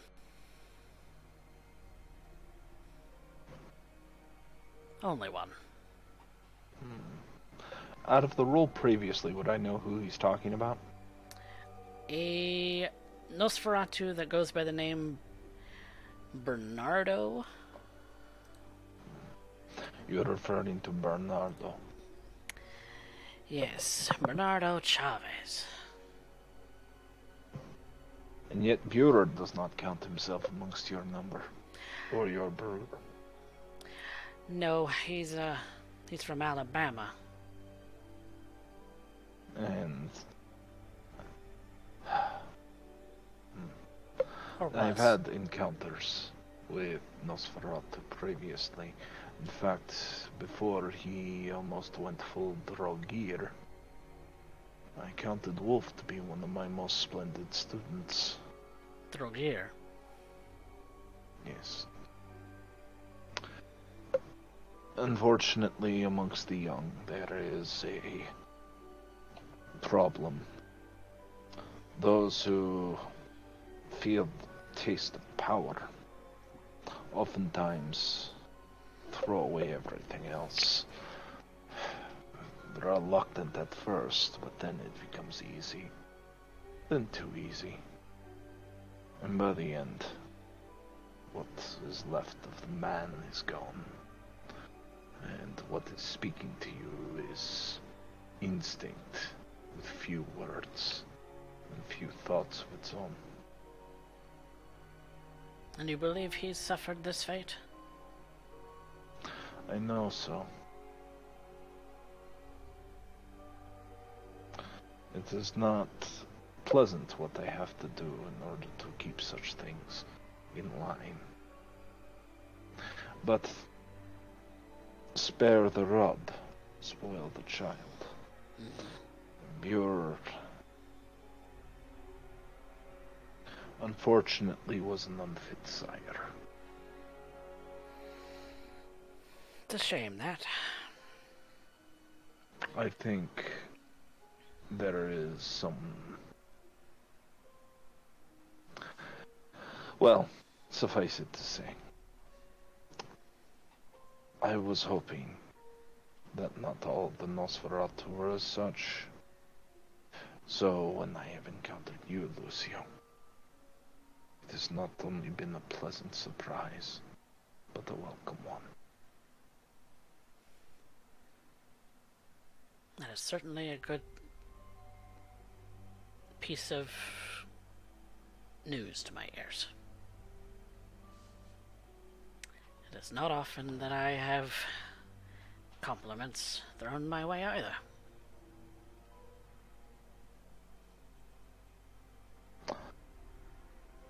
And You could, well, by all means. And he leads you to a door at the very end of the tunnel. It's a wooden door. No windows through it. And he goes to open it. He doesn't make a gesture to unlock it. He doesn't make a gesture to move it very heavily. It just simply opens. And in the center of the room is a small tea table and a couple of chairs. What looks like a faux fireplace? And a string of LED lights to give it a little bit of ambiance.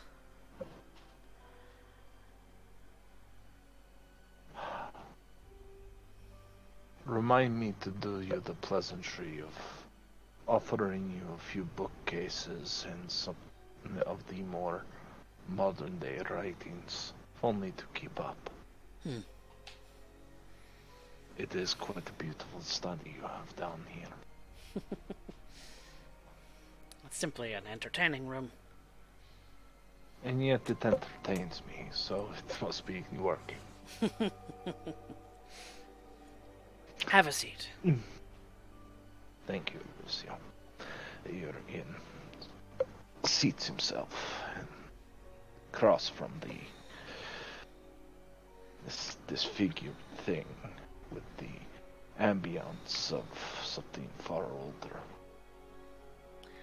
And Lucio takes another seat across from you.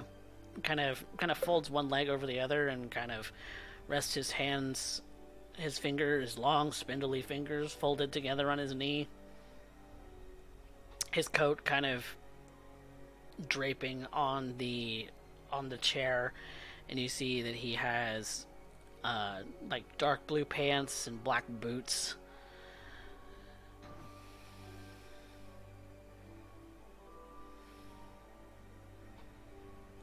Would you like something to drink?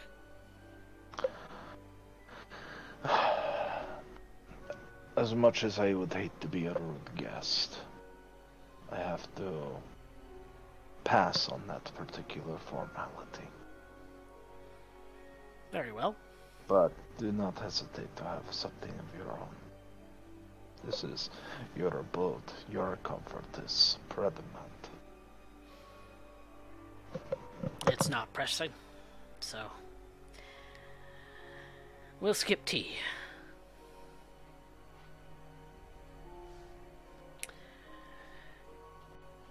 You had some questions you wanted to get down to brass tacks about. I have a theory. I have a theory that disturbs me greatly, but I think runs true.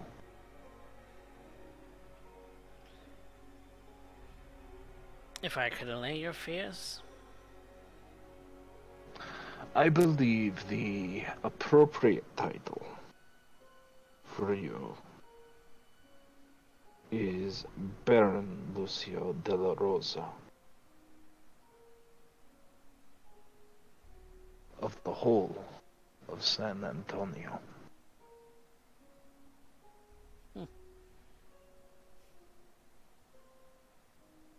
Who would ever think such a thing? Someone who is paying attention.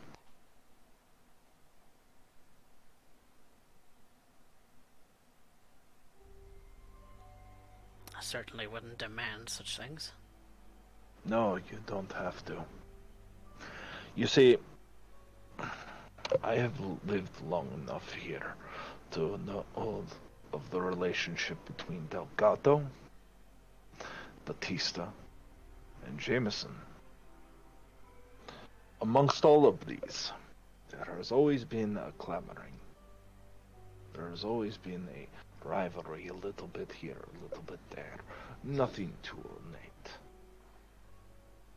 But that does not make sense for one such as you, who has been here since the start. And who is amongst the unclaimed. The only way that could happen is if they could never have the power to strong-arm you into one position or another. You would either be strong-armed into serving, or be forced to make a decision against in order to spare you and yours. Such a thing has not happened. Despite their ages, and despite their persistence. And they cannot maintain a status quo amongst the three of them. I believe this is the illusion. That, at the end,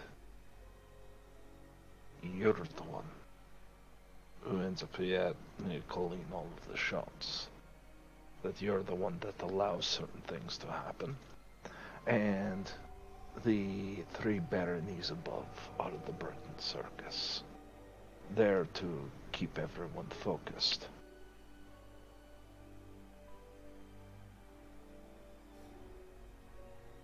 Certainly an interesting theory.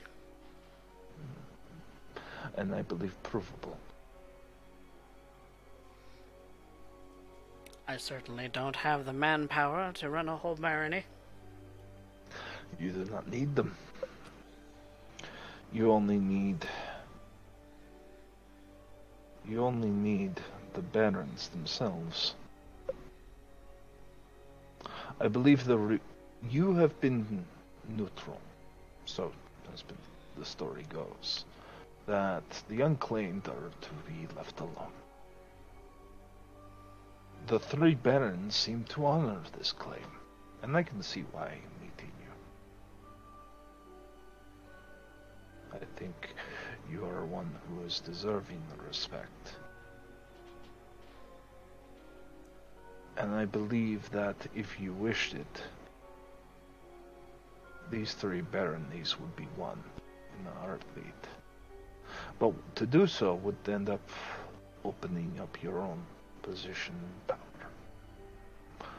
And the manpower of the Nosferatu is always hidden.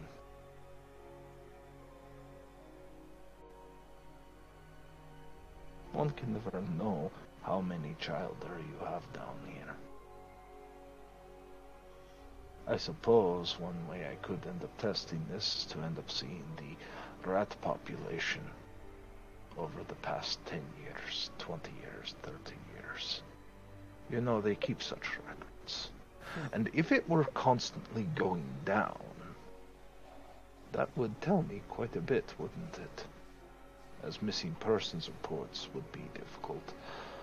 But I also know that when Gehenna arrives, the Nosferatu will be the first to go to ground.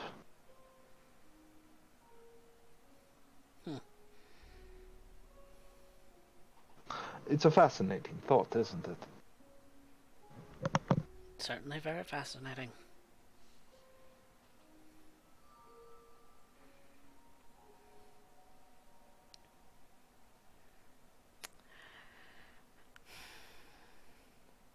I'd never really thought of myself as such. Simply a man who wants to be left in peace.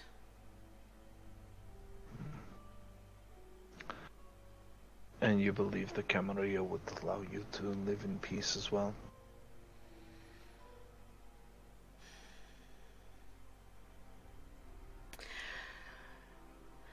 That is another question that Galvin did pose to me. You did not bring up. Well, I can't be too forthcoming. Most of that comes at a price. I have been open in hopes of showing the due respect.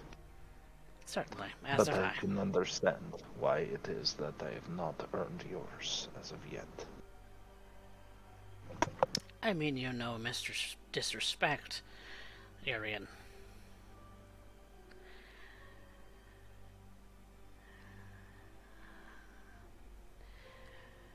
Mr. Galvin, in the short conversation we had, it was not very long, did not say directly that he wanted to take this city for its supernatural things. He seemed less interested in that. He's more interested in creating a solid foundation. Yes, I'd imagine so. That should he heed the call, that it's left in capable hands. And you believe the successor is worthy of such hands, or worthy of such a prize in North America? I believe he is young. Something we have in common. But if he is indeed the progeny of the man he's rumored to be a progeny from, then I would venture to guess he'd be persistent and potentially benevolent. Benevolent. I would not believe Anarch would ever call a prince benevolent. You seem to have a very different view of history. I do not call him prince.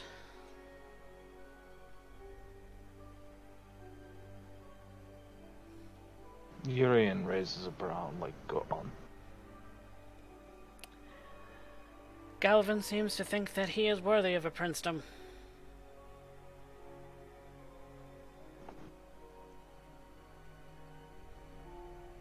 You disagree.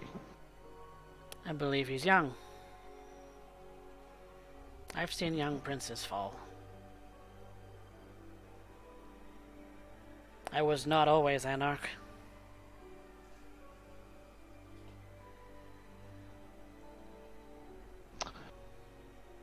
Do you miss it? On occasion, the network. But I have also found that it can be fulfilling to allow one to pursue their own dreams. What they want to make of things. Guide them, of course. In a gentle nudge, not necessarily a shove. The young, especially neonates, embraced within the last 20 or so years, 40 even, don't like to be pushed. A gentle nudge in the right direction and you can get them to do just about anything. Shove them and they'll resist.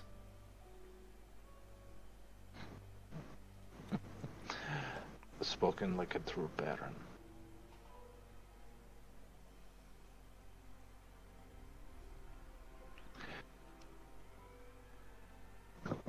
Either, if I am completely wrong in my guess, which I can, as I said, I think I can assess fairly quickly. As I did say, you are very clever. Then it would appear one of two things are to be asked. Under you would have every right to Praxis. A line of Zelios. An age refined. After all, it is the sixth tradition that says the eldest shall call the blood hunt. Now some would claim that this means the prince. Others would say that the prince must acquiesce that ability to that which is the oldest kindred. And that would be you, would it not? No, actually. You believe that Jameson is older? I believe Jameson is older. Yet his actions seem to be that of one very young. He is He does Bruja. not have you. Yes, and I believe he lacks your refinement. But I believe that either way, my assessment is correct. Now, here is the question I have to ask. Where do you intend to lead us from here?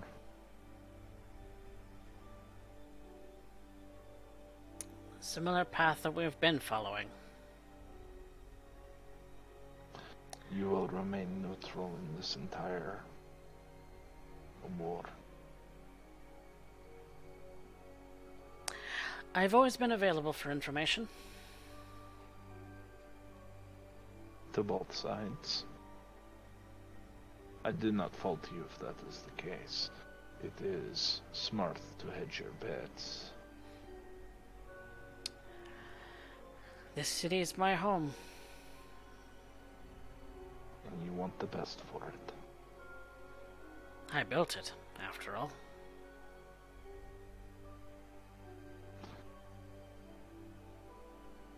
Then are you willing to help me continue to build it? Now that you have met the men they call better. I would certainly be at your disposal. I'd like to insight check that. I'm pretty sure I can't catch a lie to save my life, but I'm gonna try anyway.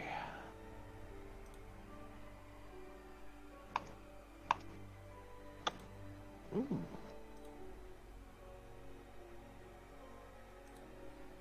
You find him to be genuine. I don't disbelieve anything that has been said. Whether you believe him or disbelieve him is up to you, but he seems to be very persuasive. Seems genuine. He seems like the type that wouldn't lie. Well, if he was, he doesn't need to. That's the irony of his position. But he seems genuine about what he said.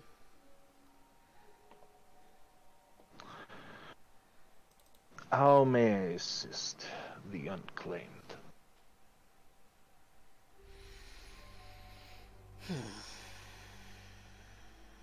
Well, I suppose the better question is how can we assist you?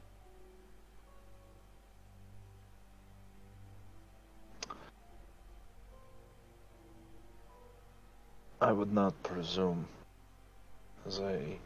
you said you wish to end up remaining out of it. And while I'm fully aware that you could tear my head off with but a twist of your wrist, I also respect the fact that thus far you have not, and we're probably deep enough down that no one would hear the screams anyway. But I am not that sort. no, you are not Lucio de la Rosa. So, what I would have of you, or what I would ask,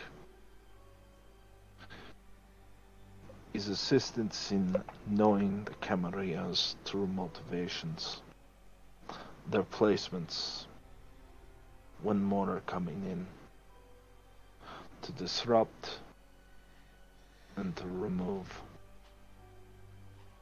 To make it very clear that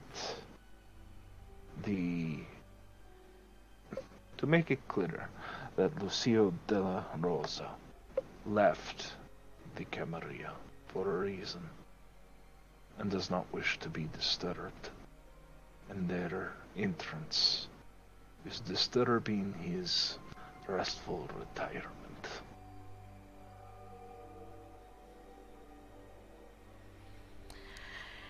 Then it would be beneficial for you to know that Kyle Calhoun plans to declare praxis. With whose support amongst the domains? Ashley Sanderson. And I have to think. Give me a moment.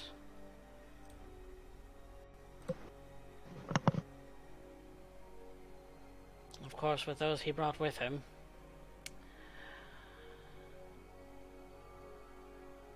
Which are Theodore Galvin, you know. Colette Crevier, Fernando Steele, and Jacques Hollande de Plancy.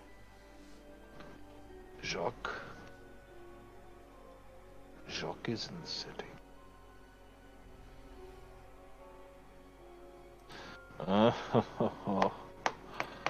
This will be entertaining. If you were to wish to stop said praxis and remove such abilities, how would you go about it? I may be smart, but you are old. And you have seen things. And you know, as well as I do, praxis is rarely that smooth. Rarely. That they've caused quite a ruckus in order to try and garner fear support. Removing some key... I wouldn't say key. Well, actually, yes. Key in that they removed Dren Shehi from the airport. And we had removed Hugh from the board. Yes. Play counterplay.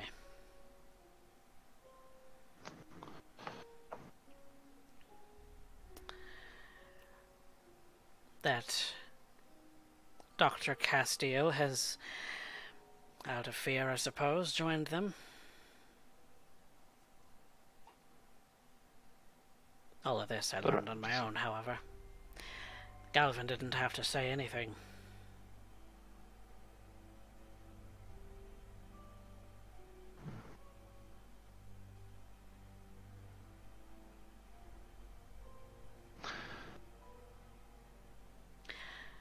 If I might inquire, there's a very obvious question you have not asked me.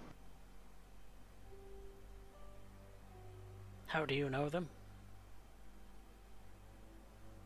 He smiles a bit. Your reputation precedes you, Mr. Doyle.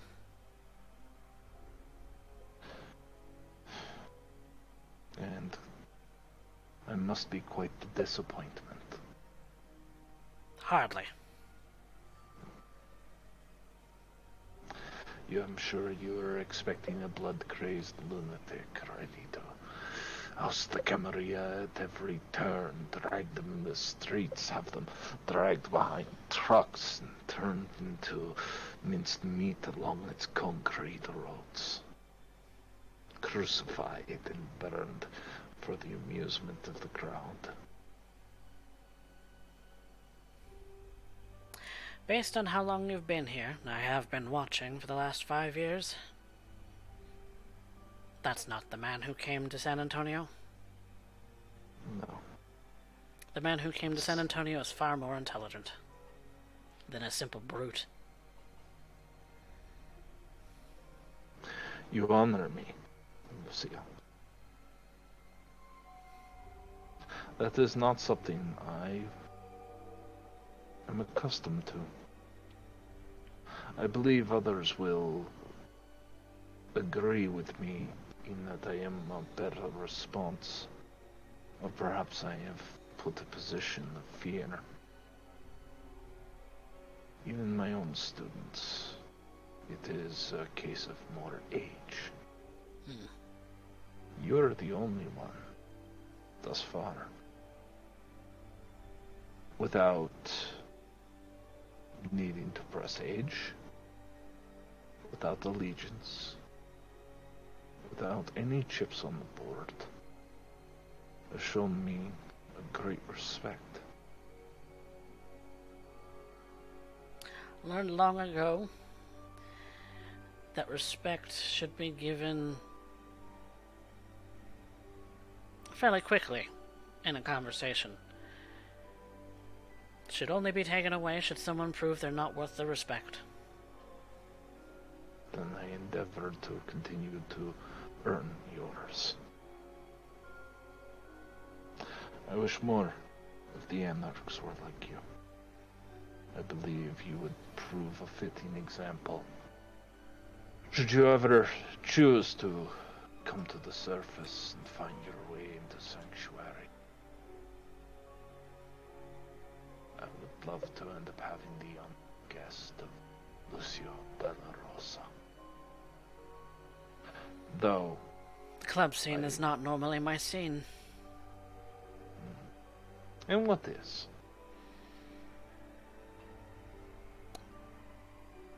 I like quiet places.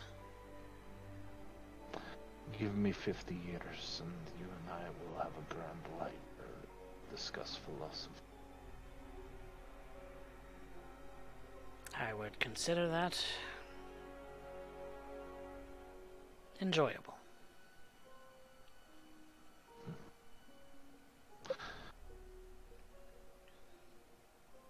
So, should you need anything from my people, I will give you a way to contact Tanisha. Tanisha. She is kind of the go-between when it comes to information gathering. She's the one who's far more often topside than I am. Honestly, I would prefer your company, but I'm sure they are as equally charmed. Though, Lucio, I have to be honest with you. You have not made a request of me for such information. You have been a gentleman, a wonderful host, even so far as to have this wonderful china. Man who dresses to impress. Yet you have not asked of a barren topside for anything.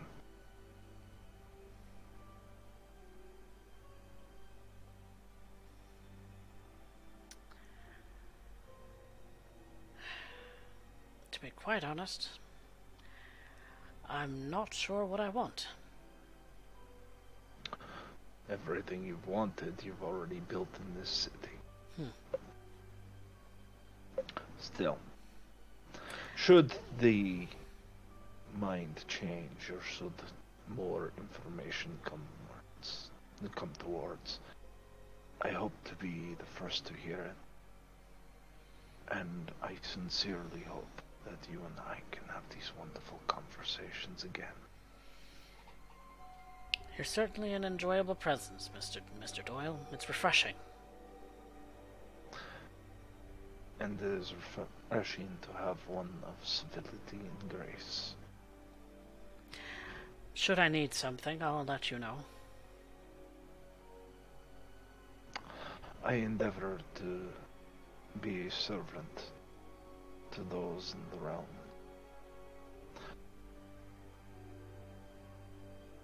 And I have a theory.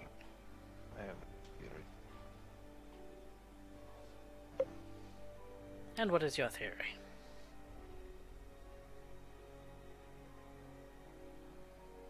You said that you traveled abroad to come here. Yes. You are a descendant of Zelios. You ended up coming here. Tell me, if you don't mind, inquiring minds, how long ago was it that you left the Camarilla?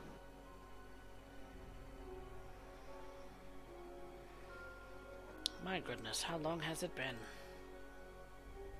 No, I have a theory that says you must have been there during the Convention of Thorns.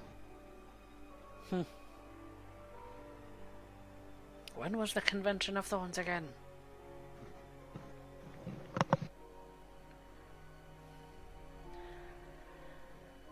I was embraced in 1807. Came to America shortly after that. Oh, pardon. No, I screwed up. 1807 would have been that. So that was my slip. Out of character. I don't know why I end up having my dates backwards. But that would have been Zelios who would have been at the Convention of Thorns. You ended up coming here, and if that is the case, well, would it be presumptuous to assume that your sire then was Camarilla? Yes. We both came to the U.S., or I suppose just America back then, looking for something new. He'd been assigned to something new, and I followed, as one does when their sire is repositioned. Being so young as I was.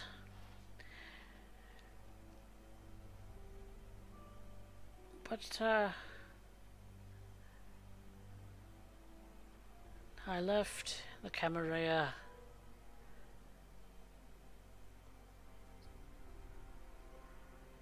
(1850s). My memory's a little foggy at this point.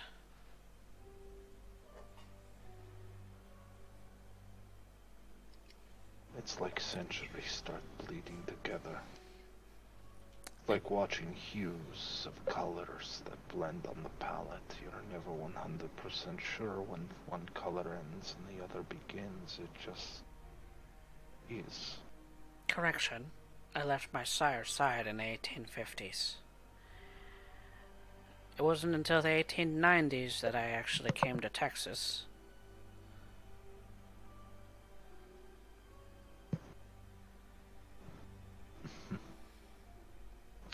And the memory starts to fade. The longer the time goes. That's what they say.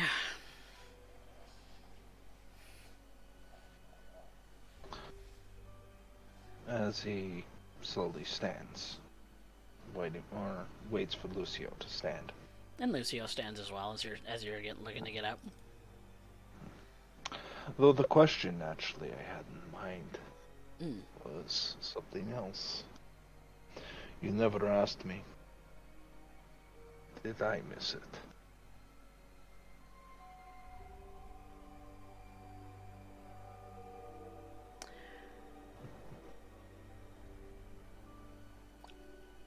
Given your reputation, Mr. Doyle, I dare not presume that you miss it. But times do change. People change from time to time. Perhaps the absence of such structure has got you pining. But perhaps. I who find knows? it curious. Lucio, with your influence, your power, and your ability to sway the needle wherever it goes, and your age, well, I imagine to you these possibilities seem endless. I look forward to the games we will play. I look forward to it as well. Baron Doyle. Mr. De La Rosa. Lucio of the Rose. I can imagine why it was that Baron Delgato did not care for you.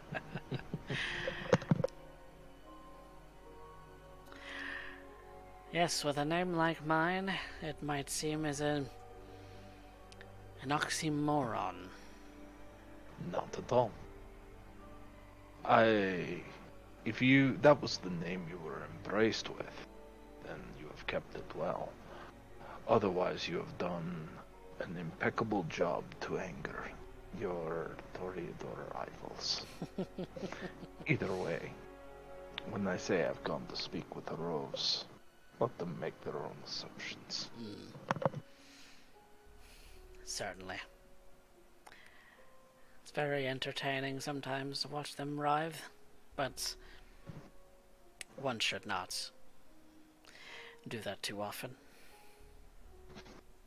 Too often. I think that would be a good place to end it there. Unless I'm about to get jumped. Nope. You make your way, shaking hands with Lucio, and you make your way out of this long tunnel. This long, slender, one-way tunnel that leads out into a wall that opens and leads you out, after doing a little bit of climbing, to the streets. And that, I believe, is where we're going to take a quick break. So, be patient, everyone. We will be right back.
Welcome back, everyone, to San Antonio by Night, Season 3, Hurricane Season, Episode 1.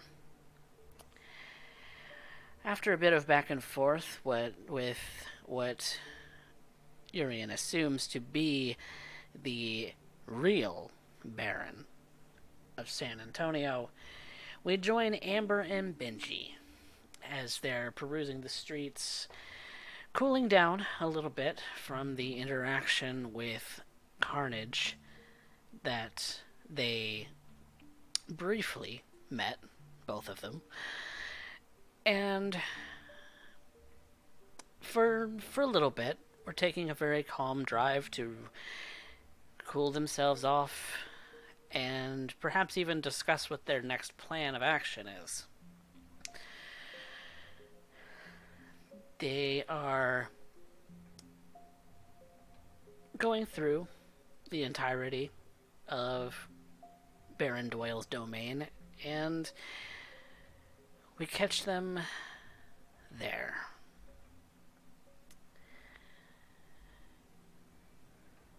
Okay. So, how do we want to do this, Benji? How do we want to go about doing this,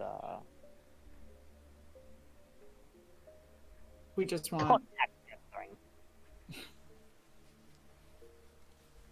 Well, if we're gonna be honest, easiest way to get contacts in general, I think.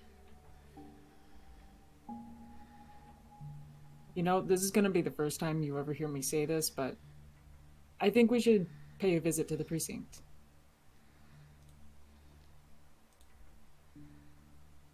Alright, we could go ahead and pay a visit to the precinct. Northside ISD would be closest to here, yeah?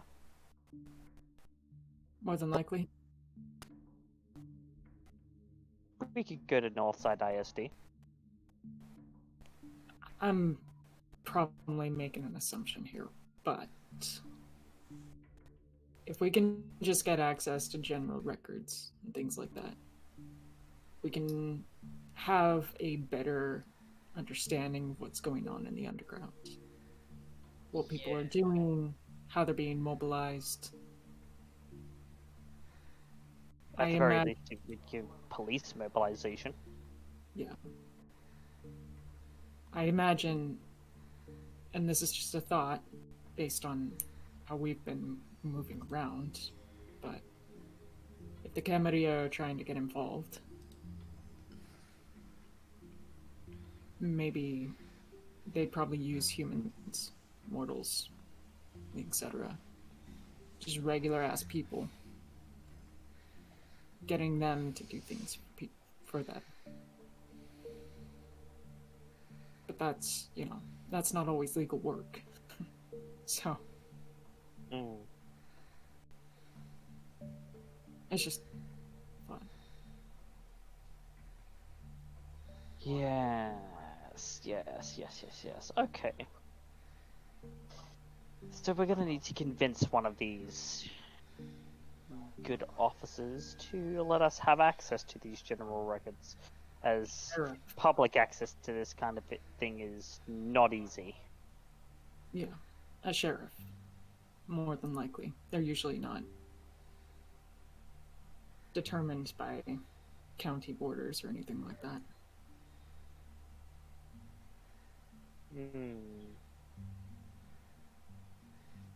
Amber, you've kind of been at the mingling. You've done a bit of mingling. You know from Ashley's teaching that going very high up the chain makes you more visible, and thus a higher risk of a masquerade breach. So you can risk it, but it might mean your head. I think the sheriff is a little too high of a target. The higher profile you go for, the more visible you are. The more visible you are, well, I don't need to tell you any more about that. But, in that vein, what about a deputy? It could work. would have the access to the records that we desire isn't too high up on the chain. Yep. I guess the only thing is we wouldn't have much knowledge of out-of-county stuff going on, aside from, in-area rumor and talk. Well, that's what the thing about a deputy. A deputy could always ask. True. A deputy would also have access to those kinds of files if he ever felt like finding out for himself. Or herself. So I think that'll be the way that we might want to go. Finding a deputy. Now, instead of going to the precinct proper,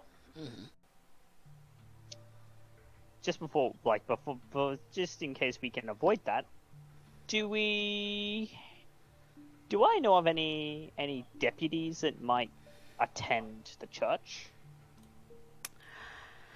You would... Let's see, actually. Let me look at my list of people. You're familiar with a certain string of detectives? Because you and Velda have both researched that kind of thing before. Yes. And they are in the list of people that you know under mortals. You know that as far as the church goes, Deacon Johnson was the only one that you've been able to confirm goes to that church? Or did? You're not entirely sure if he still does. I could keep an eye out for him. You certainly can. And you know that meetings are on Sundays and Wednesdays. What's tonight? It is a Tuesday. It's a Tuesday. So I have an idea about that.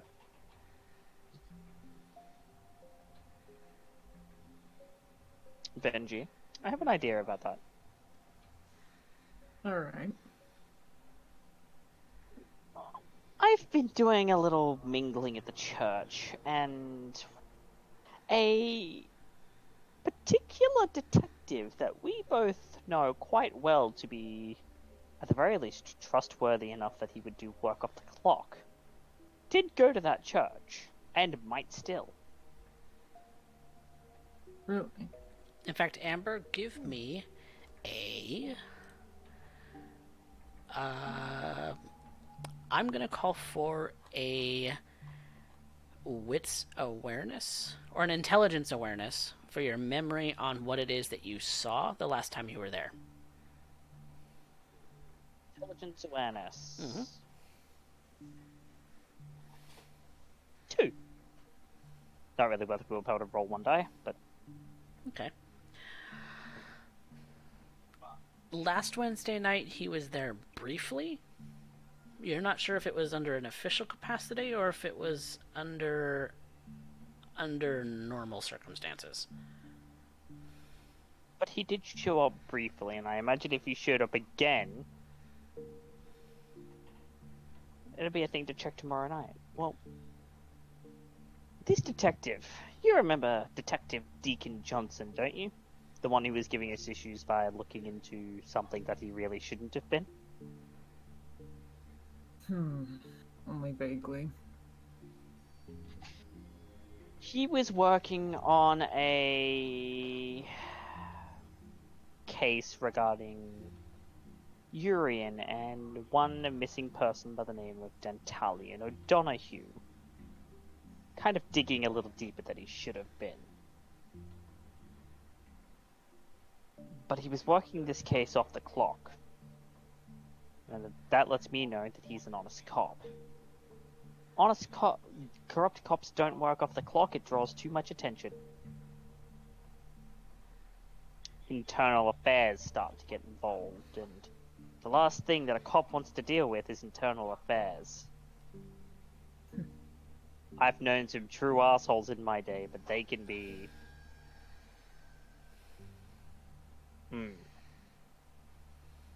At the very least, if the TV shows want them to be believed. I mean, you're speaking to a brown man, so... Oh, I mean, you're not incorrect, but at the same time, I didn't really want to bring that up.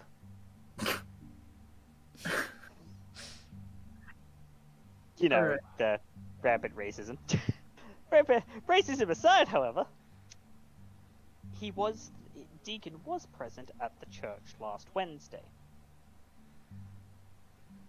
I know for a fact that he can be trusted, so we could go there together tomorrow, and that might be our to one of the counties. Alright. We could also keep our eye out for anyone else who might be useful as a contact.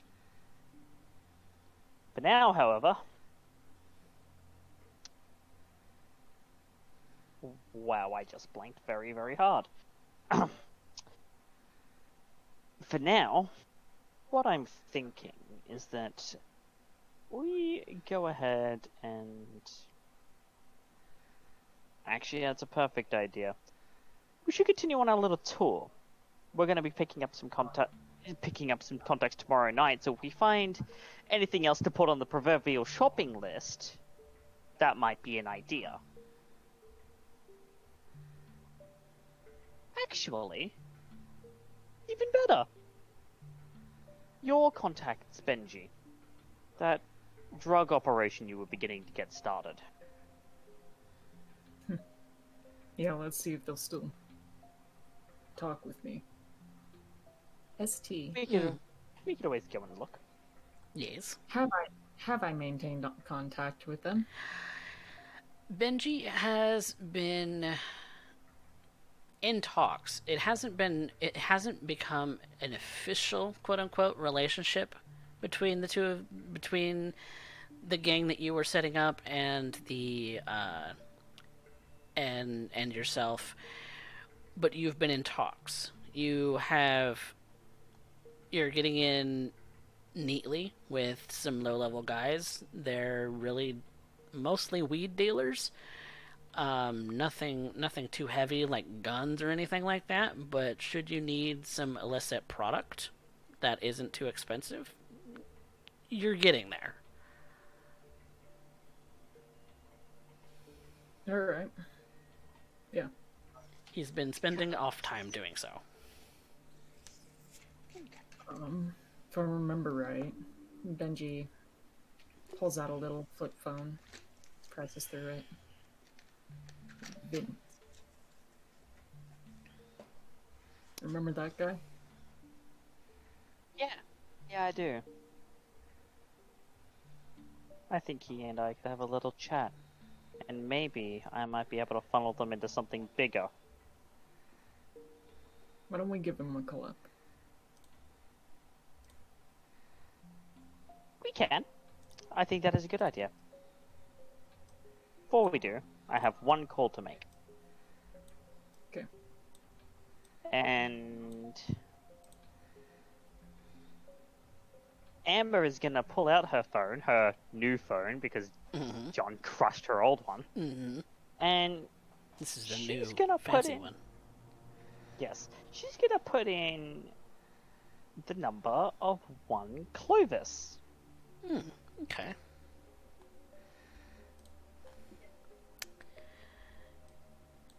Okay. So you're gonna call Clovis. And you get the fairly standard rigmarole of bouncing between different departments. And he picks up the line. Hello? Clovis, darling, how are you this evening? Ah, Miss Dupree. I'm doing alright, actually. Wonderful, wonderful. That is very good to hear. Now, as you know, I've been assigned the task of helping you out with some projects, if you know what I mean. Yes, yes. I figure that the best way to help you out with said projects is to send some people your way who might be able to utilize said projects and keep an eye on them. That way, if someone else decides to utilize said project, they'll be spotted out of the crowd. I think I catch your meaning. Yes, I was wondering if that's something that you would be interested in. Wanted to make sure to get your go-ahead, of course, being the supervisor of said project and everything.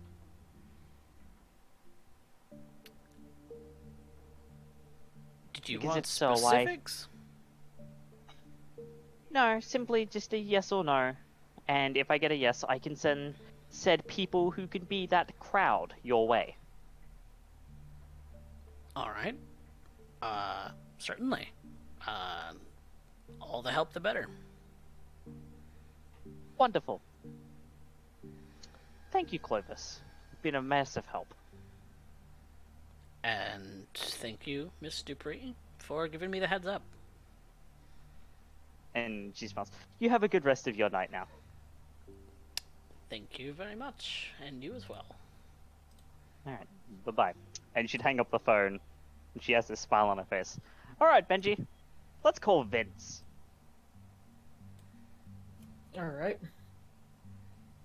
Have you guys stopped to park somewhere, or? Yeah. That wouldn't have been driving, we just stopped to park to make these calls. Okay. Benji goes ahead, clicks on the call button for this little flip phone. Gives it a couple of waits. And you do get in contact with an individual you know to be Vince. Yeah. Hey man, how's it going? Hey. It's been a long time since you talked to me. Yeah, no kidding. Thanks for all the help. Yeah, no problem. It really came through for us. It's been kind of a wild ride past like 2 months. Or weeks. Telling me. Hey. Yeah. I don't know if you've noticed, but the street's been a little bit on the wild side. Yeah, things have been a little crazy. My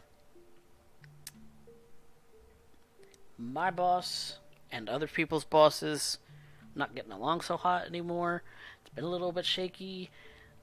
It's starting to go back to normal, but I don't know what I can do for you right now, man. Well, what can I do for you then? You say your bosses are acting up, it's getting shaky. What's going on with that? Is it just like a turf war? Upper management kind of shit. Oh, your day job. It's not what I meant.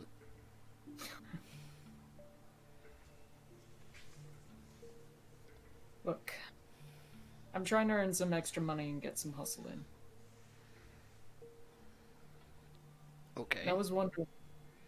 Alright. Regarding that, I was wondering if you could hook me up and help your boss keep the streets clean. What he says has been going on. You wanna meet up for like coffee or something? Sure. But I'm pretty busy through the day, so if you're available. No, I meant right now. Yeah. Let's do it. Alright, because talking business over the phone's a little bit shakes. No kidding. Alright. Text me the place and I'll meet you soon.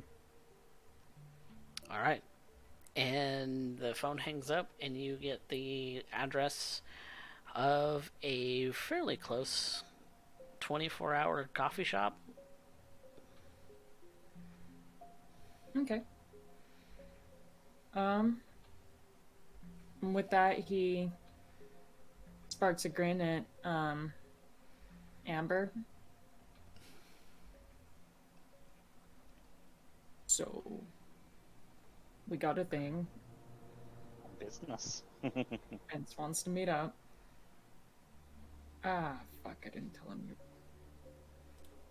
It's fine. I can handle that. Yeah. Yeah, you can. Cool, let's go. And Amber will head to the 24-hour coffee shop if Benji gives her the address to do so. Yep. And so you pull up to the coffee shop, and you do see Vince sitting in one of the corners, kind of sipping on a coffee, or at least that's what you assume it is, because it's in a hot tall cup. And he sees you when you walk in and kind of waves you down. We walk on over, I imagine. Vince has definitely met Amber before, right? I think he did. In passing, probably, yes. Yeah, in passing. Cool. So it's not too weird. Bless. Thank you. And so he kind of waves you both down.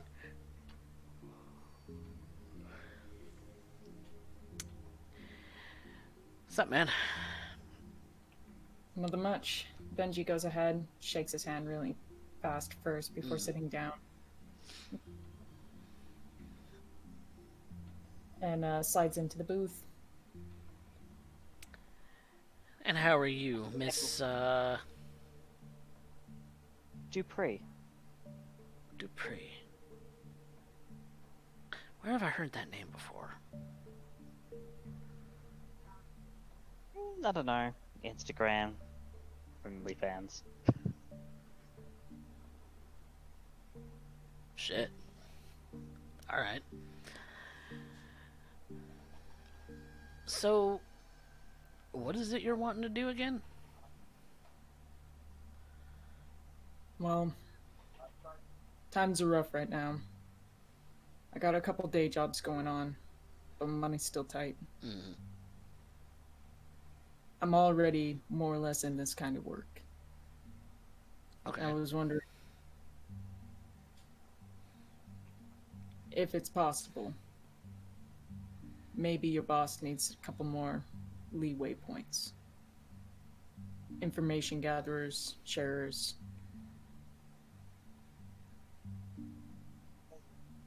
Like you are applying to be a snitch? A proxy. Proxy.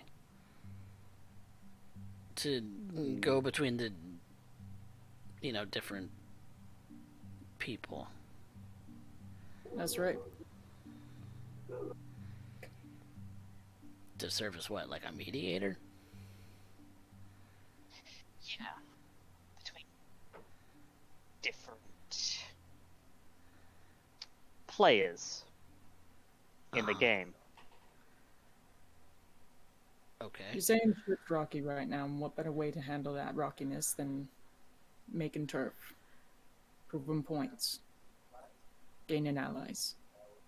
Like I said, I already got a couple connections going out and through. Right. But,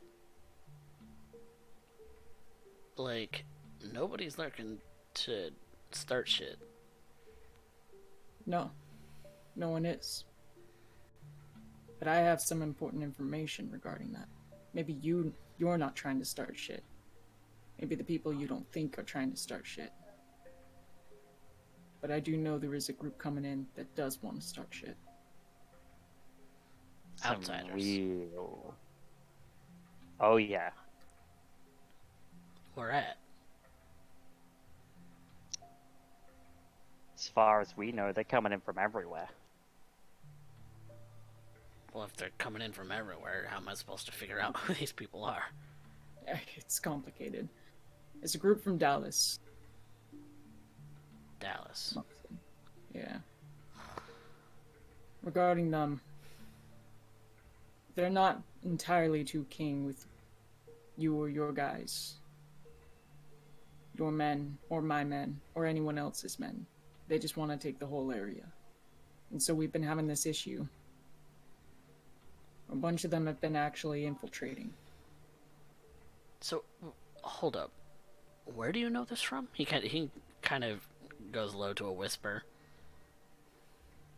The situation stands that we have a certain proprietor in police. The police know they're coming. They do.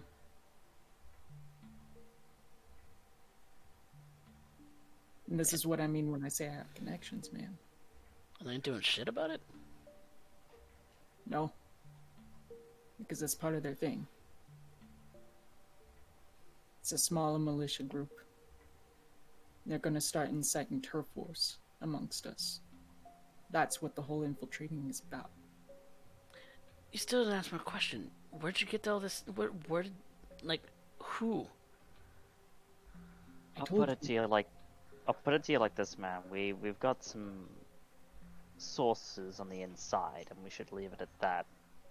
This could be dangerous for everyone. I can't go to my people if I don't know what I'm telling them. Tell them that people are going to attempt to muscle in,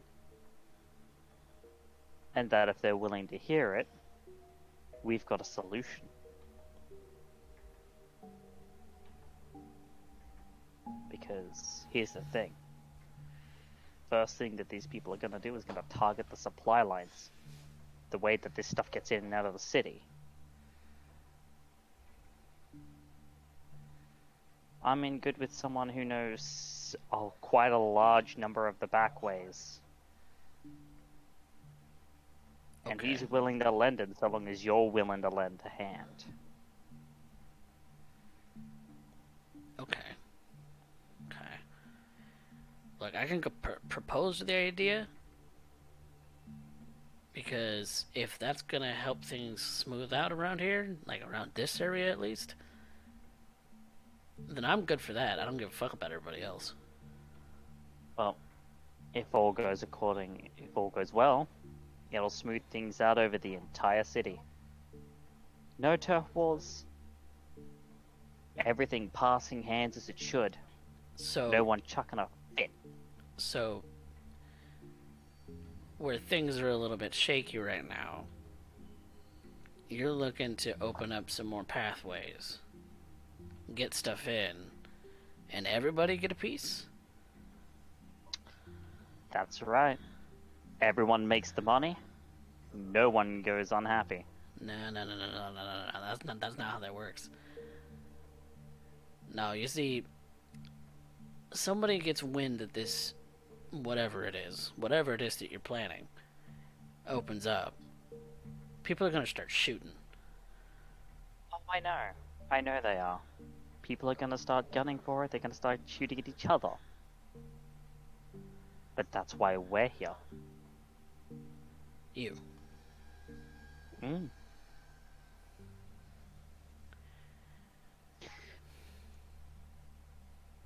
I don't know, it's risky business. I'll have to think about it. I would implore that you take it to your boss, and that if they have any compunctions about this idea, that they can come and talk to me about it, and I would be more than happy to share with them what it is that they need to know. Because the last thing we need is people dying over control of this, whatever it is. I don't even know what it is. Vince, I'm telling you what it is. Yeah, a way into the city. We have plenty of those. Alright. It's more complicated than These aren't your basic routes. These are routes that go unwatched. The same routes that these guys coming into the city are gonna try and use to muscle in. police-backed militia. Our insider right now, as I said, is in the police. Okay. So you said What I'm saying is that they're coming in and they're gonna start clean sweeping the fucking neighborhoods. Now, I'm only telling you because I want to make sure that you're safe. And I want to make sure that your shit is safe. Alright. Alright. So, truth be told, your options are don't say anything, don't do anything, and your whole crew gets shot. Or we hit them where it hurts.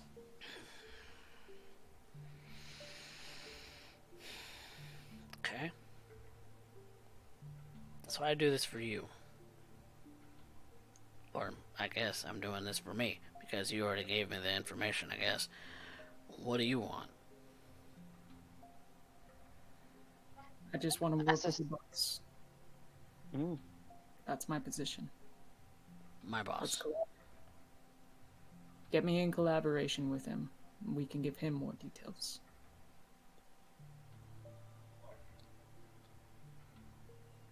He's gonna want to he's gonna want proof that this place exists.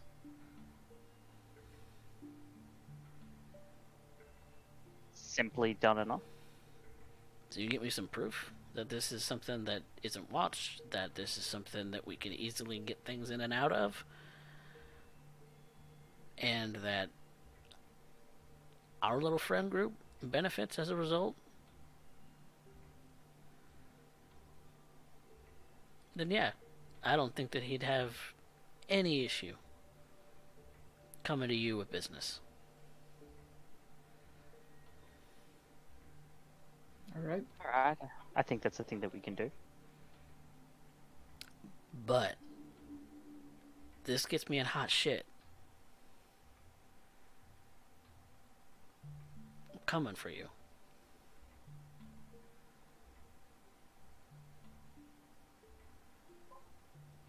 We'll keep you out of it then. The hot shit, that is. Alright. I'll let you know. Hey? Sounds good.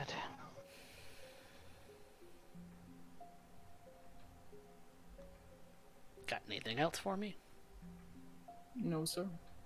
Benji, just waits for Amber to scoot out. Yep. And she would. Alright. Keep your eyes on the streets, though, man. If you hear anything, let us know. I'll do what I can.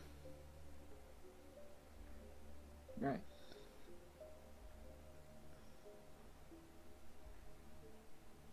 And, Benji and Amber, I guess they're gonna shuffle out of the coffee place then. Yep. Alright. And you leave Vince to his coffee. Yep. It's probably an Irish coffee. What are you up to next?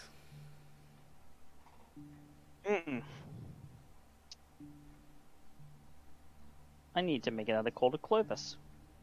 He wants the proof, I get him the proof. Alright. So you give Clovis a call one more time. Yep. And I'll just be to set up a meeting so that we can talk in person.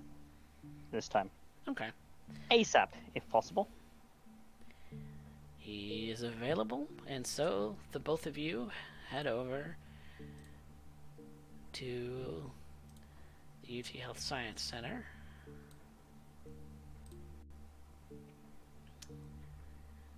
Where you will meet him in the parking lot. Sounds good to me.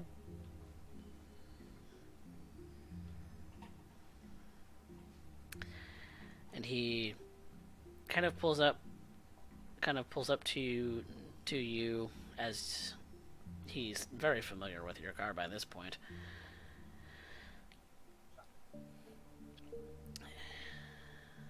So, Miss Dupree, I am a little bit busy, so we could make this a little quick. easily done.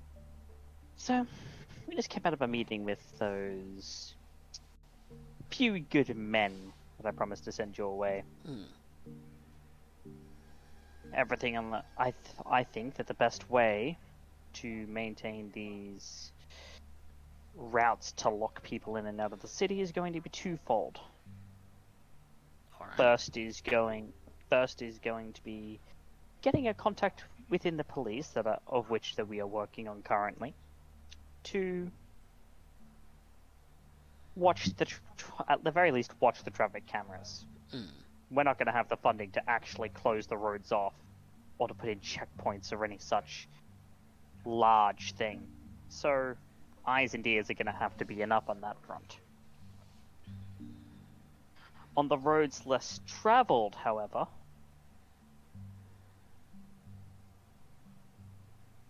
locking those out is going to pull a lot of undue attention.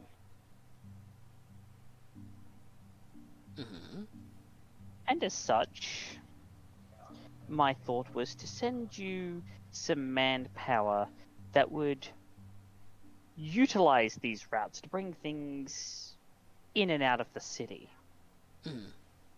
Have people using them, because that way, if some upstart cammy idiot decides to try and sneak into the city through these routes, or sneak something into the city through these routes, because if we close the roads, that's exactly how they're going to try and get reinforcements into the city. They're going to be able to spot someone who doesn't fit in the crowd. Only problem is that they're hesitant to go through without a little proof that this will bear fruit. A little insurance, if you will. Interesting.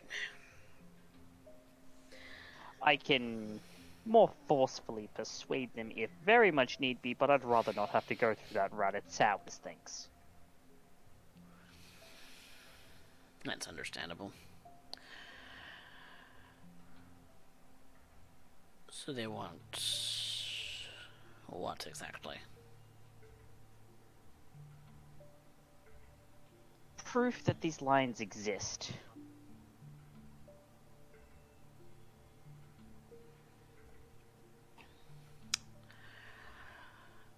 Well, let's see here.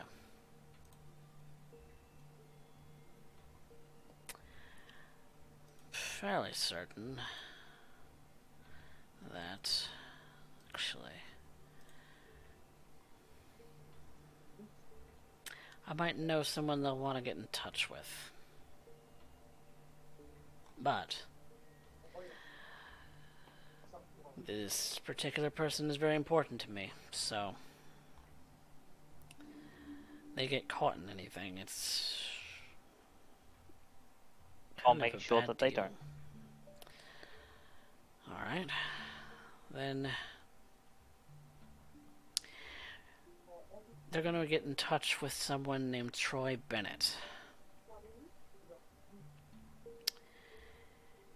He's one of my own personal contacts.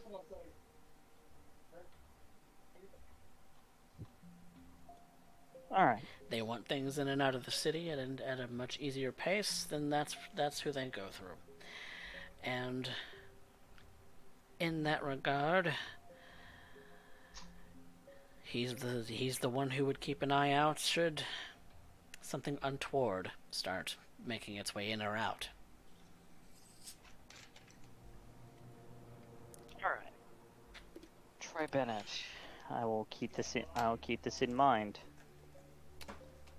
That is the one person that I have, and more manpower for that would be absolutely appreciated. Of course.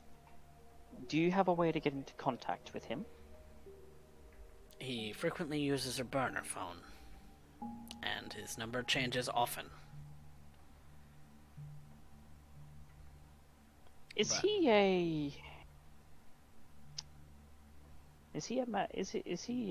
Kine, or is he more one of our number? No, he's mortal.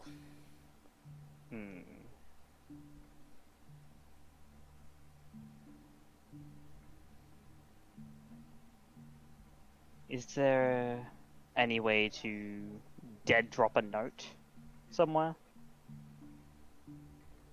Yes, and Clovis will give you a location where such things can be left. All right. I would like to talk to him before going back to the others about this, for the simple fact of I want to make sure that things are smoothed. I want to make sure that things are smoothed over on his side before they know about him. He's not the type to come out. If he does not, then that is fine. Simply informing him of the current situation will be enough. He usually only has direct contact with me. Well, if I do leave a note and he decides to call you about this, it's simply that there is some potential manpower headed his way, so long as he's willing to accept, well,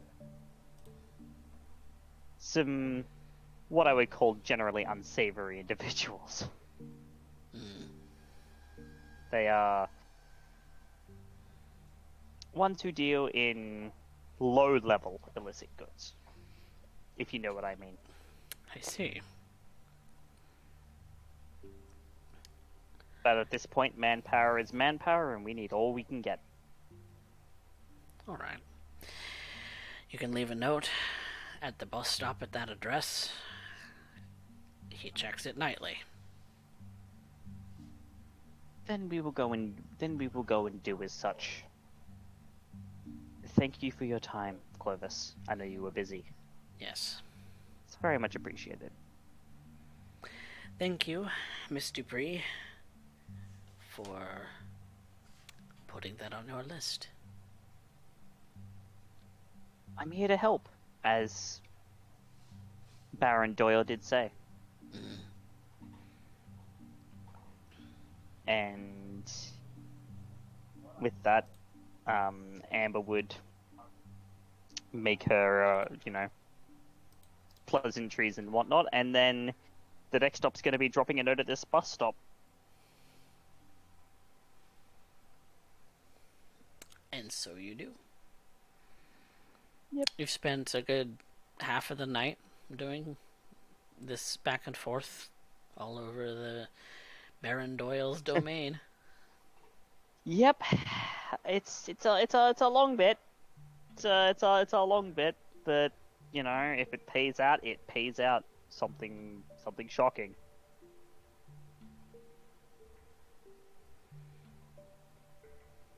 All right.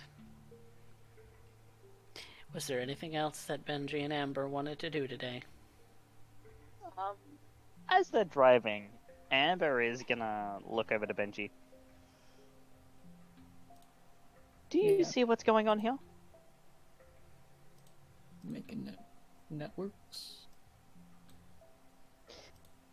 We're going to feed the drug dealer to the smuggler. And watch as the smuggler puts the drug dealer to work fishing things in and out of the city. They're going to keep an eye out for anybody who doesn't fit. Which includes any Camarilla reinforcements that John or Ashley or even Kylie Calhoun will call in.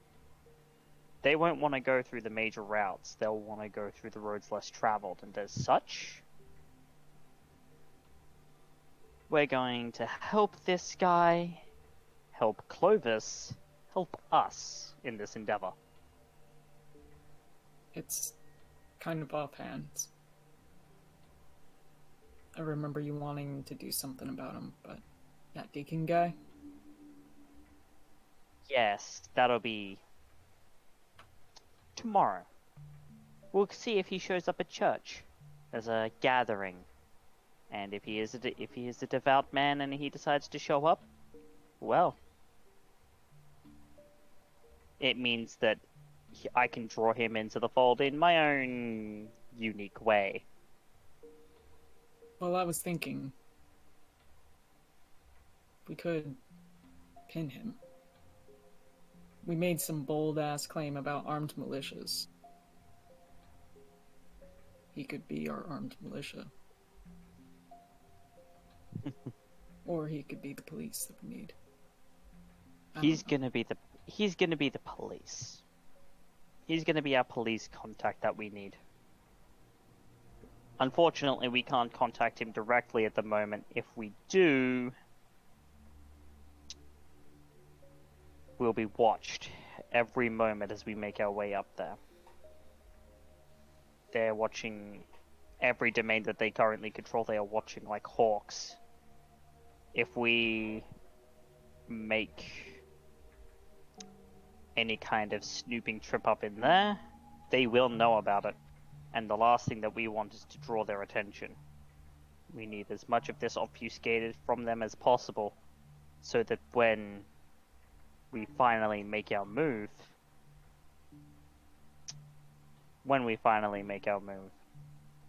they won't ever see it coming. Or they will, and they can do nothing about it. Right. This is the game that they want to play. And so, we're going to play it. Because the thing is, they don't know this city like we do. They don't know its people like we do. They're outsiders. And we're going to teach them that they are outsiders. And that those who wish to have a disrupting influence on this beautiful city aren't welcome. I think you can get behind that. Benji just nods and smiles. Outsiders. Mm. Right. I believe that is where we are going to conclude our story for today.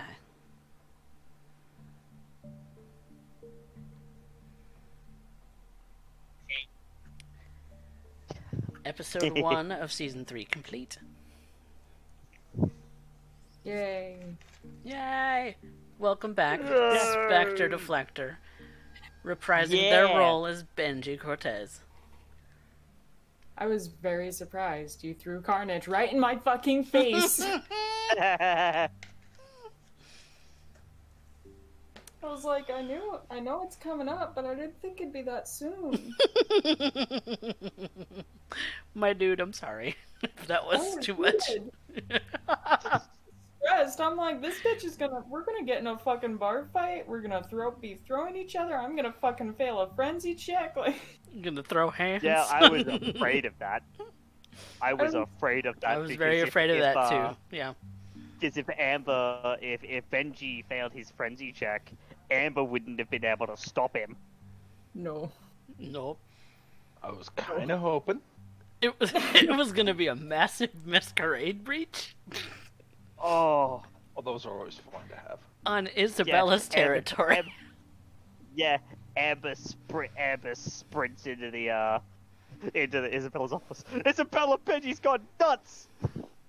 She'd be out there in a heartbeat, you know that. It's like, I don't have a control on him when he's like this. Mm-hmm.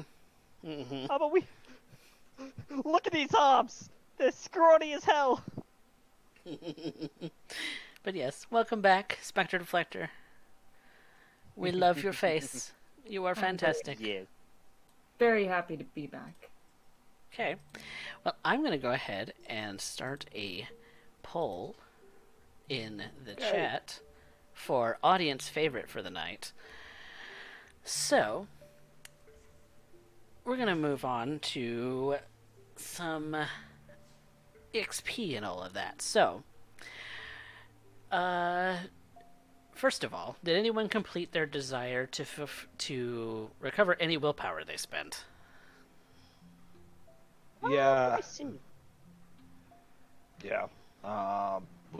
Because I wanted to end up dealing with why is he Why is he not revealed yet? Why is he not revealed in all these character sheets I can now see? Oh, That Lucio? glorious, glorious man. Yes. Yes. Because I haven't actually revealed him just yet because Bitch, get on that. because I'm gonna do that. You're gonna see this man. This man named Lucio de la Rosa. I have revealed him to you. Yay. That beautiful, beautiful man. I'm glad you like him. Yeah, that beautiful, beautiful man. But yeah, we fulfilled desires for recovered willpower. Who? We're gonna do XP now. So, everybody gets one. Okay. Yay! And so we do things very similar to the way that Derek does things in Detroit, in that we have our plot mover, who had the best scene, and who had the best line. So, who moved plot? Amber.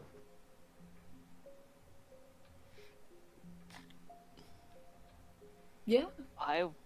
Okay. Yeah, Amber said it. I will take the XP. Perfect. Then Amber takes XP for plot. And who had the best scene? Benji, absolutely Urien. losing his shit. Yeah. Oh no, I'm torn. My favorite thing Because about playing Benji is that when he does lose his temper, I actually physically have anxiety and start shaking. Oh no. Well, my problem is I have a roommate, so I can't scream at the top of my lungs. Mm, I gotta do that slow seething anger thing. mm. I can't go all Konosuba on you, whatever that means. Lethality. Well, yeah, I'm torn, but I'll have to go with Benji. Oh. Benji gets our favorite scene. Who had the best Because, line? I need to throw my hat in the ring here. Mm. For which one? I need to throw my hat in the ring here with Jeff Goldblum in the fly-looking motherfucker when referring to Carnage. And if it's not me, it's Urien with the entire thing about it's like you would have wonderful children. It's between those two for me. You would have beautiful children.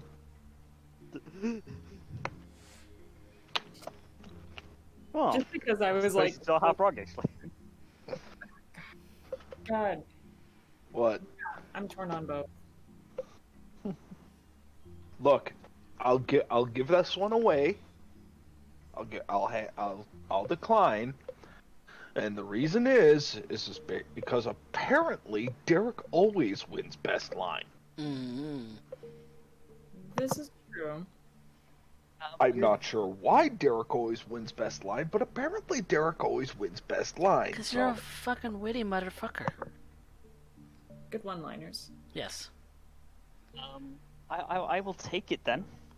Amber takes best line.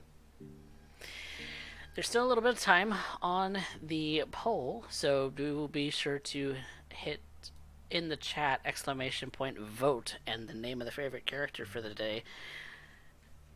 So, oh, there's only like 6 seconds left on it. Never mind. Well, it's a tie. We have 1 for Benji and 1 for Urien. Can't even do high clan high, Always do high clan high. but you're low clan. I am. Yep. I always play low clans. Lofty ambition, you know, lofty ambition.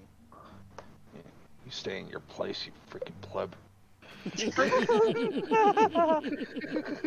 Ooh, Wow. Because I'm tempted. So, Are we rolling it off? Or is one of you We are. conceding? Since Specs is back, I will concede. Oh. Okay. Then Benji gets audience favorite. You guys got 2 freebies out of me this time. Understand I'm going for blood next session. Okay. I am not apologizing for spotlight hogging anything. No, that's more than fair. That is more than fair. Truly. But yes. But now I'm torn. What are we spending it on, big spenders? Oh. I'm torn between grabbing contacts, which is really important, and grabbing a discipline dot.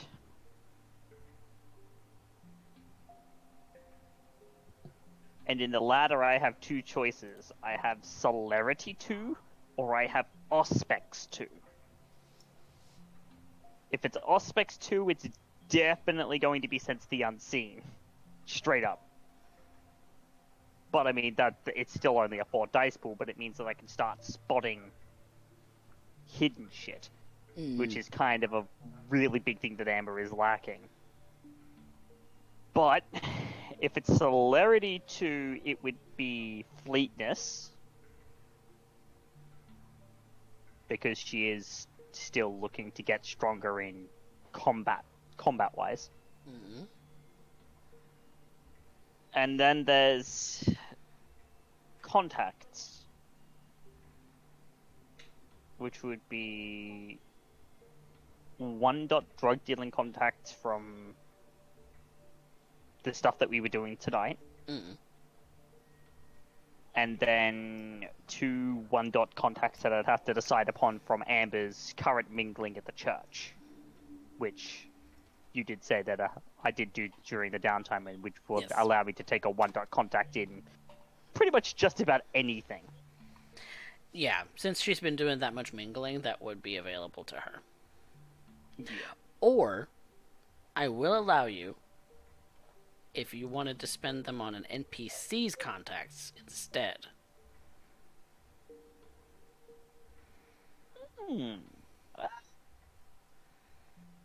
Okay. Well, I am basically being a mediator for... You are. NPCs. They wouldn't be available to you. They'd be available to the NPC you'd give them to. Yeah. I mean, that is the goal, is to make them available to the NPC. I don't really need them. It's to funnel people to the NPC is what I'm doing. Funnel the contacts to the NPC is what I'm doing. So what did you have in mind in specifics for that? Same rule as if you've been mingling at the church. If you want to give them a contact based on an industry that you think they would need or don't have, then I'll allow you to spend 1 per NPC. Okay. Well, if you wanted to do that, that's up to you. I will keep that in mind. Okay. I will keep that contact banking in mind, but given that I've got enough XP at the moment, and considering I'm going to be spending the XP in smaller bursts for all the backgrounds that I'm going to be needing, I think this time I'm going to go with a discipline dot. All right. Now, a question to the 2 other dear players, my peers. Celerity 2 or Auspex 2? It'll be either be Sense the Unseen or Fleetness. I mean, I got a very angry cat behind me. Considering that one of our primary enemies is Nosferatu, and we're trying to collaborate with Nosferatu, I'm gonna go out and say it. Sense the Unseen. Say, yeah, Auspex. Yeah, I think that'll be the play. So yeah, I'm actually gonna purchase Auspex 2. All right. Do also remember And I'm that gonna you grab- all have I'm gonna M grab at your the disposal whenever you need her. That's right. And she's gonna be more on the premonition side of stuff. She has Auspex 4, so... Totally Yeah. fine. Yeah, so she's gonna be like premonition and whatever her fourth power is. She's just been concentrating on self-improvement. She has no backgrounds, really, to speak of, so... Yeah, so it's... I mean, so... Really all she's we know doing. that she... I know that she possesses Sense the Unseen. Sense the and Unseen, Premonition. She hasn't really delved into the other powers except to boost the existing ones, really. You would also probably be aware that she has Share the Senses, and I haven't picked her fourth power. Whoops. Yeah, because knowing what she has access to is definitely going to be a... If she is going to be play that role, that'll be a really, really good thing to know. I haven't chosen a she's fourth gonna power be- for her, so I need to do that.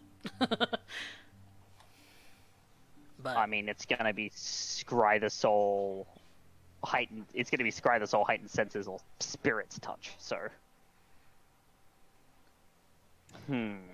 we'll find out. Yeah, She we'll find hasn't out had a on that. reason to use Share the Senses or anything like that just yet. So Yeah, but I mean, at the very least, it'll... Human of hidden things. It'll just be good to have that on...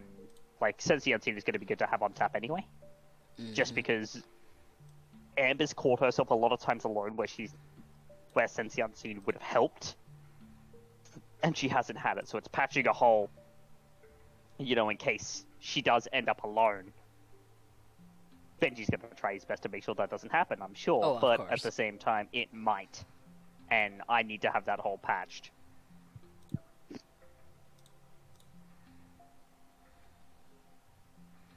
Should I take contacts 1? you can if you want to. What would you like to do? You can take context 1. Contacts 1 for whatever underground business. My eyes and ears. I'm slowly trying to build up. Yes, you can. You can take a 1 dot contact because because Benji has, over the course of since the last time that you were with us, been slowly but surely building his relationship with his criminal contacts. This particular contact I'm going to allow to be progressive, in that you can build it up. This is going to be your big contact for whatever you need criminal. Okay. I just listed as contacts underground. Contact criminal. Contact criminal. Okay. So right now, he's only really willing to do things that are fairly cheap with you right now. You haven't built a rapport just yet. The more you use him to purchase things, the more rapport you're going to build and the more you can progress with this contact. This Troy Bennett stuff works, then I'll probably work towards getting him at contacts 2. Mm-hmm. And that's what I'll do. Okie dokie.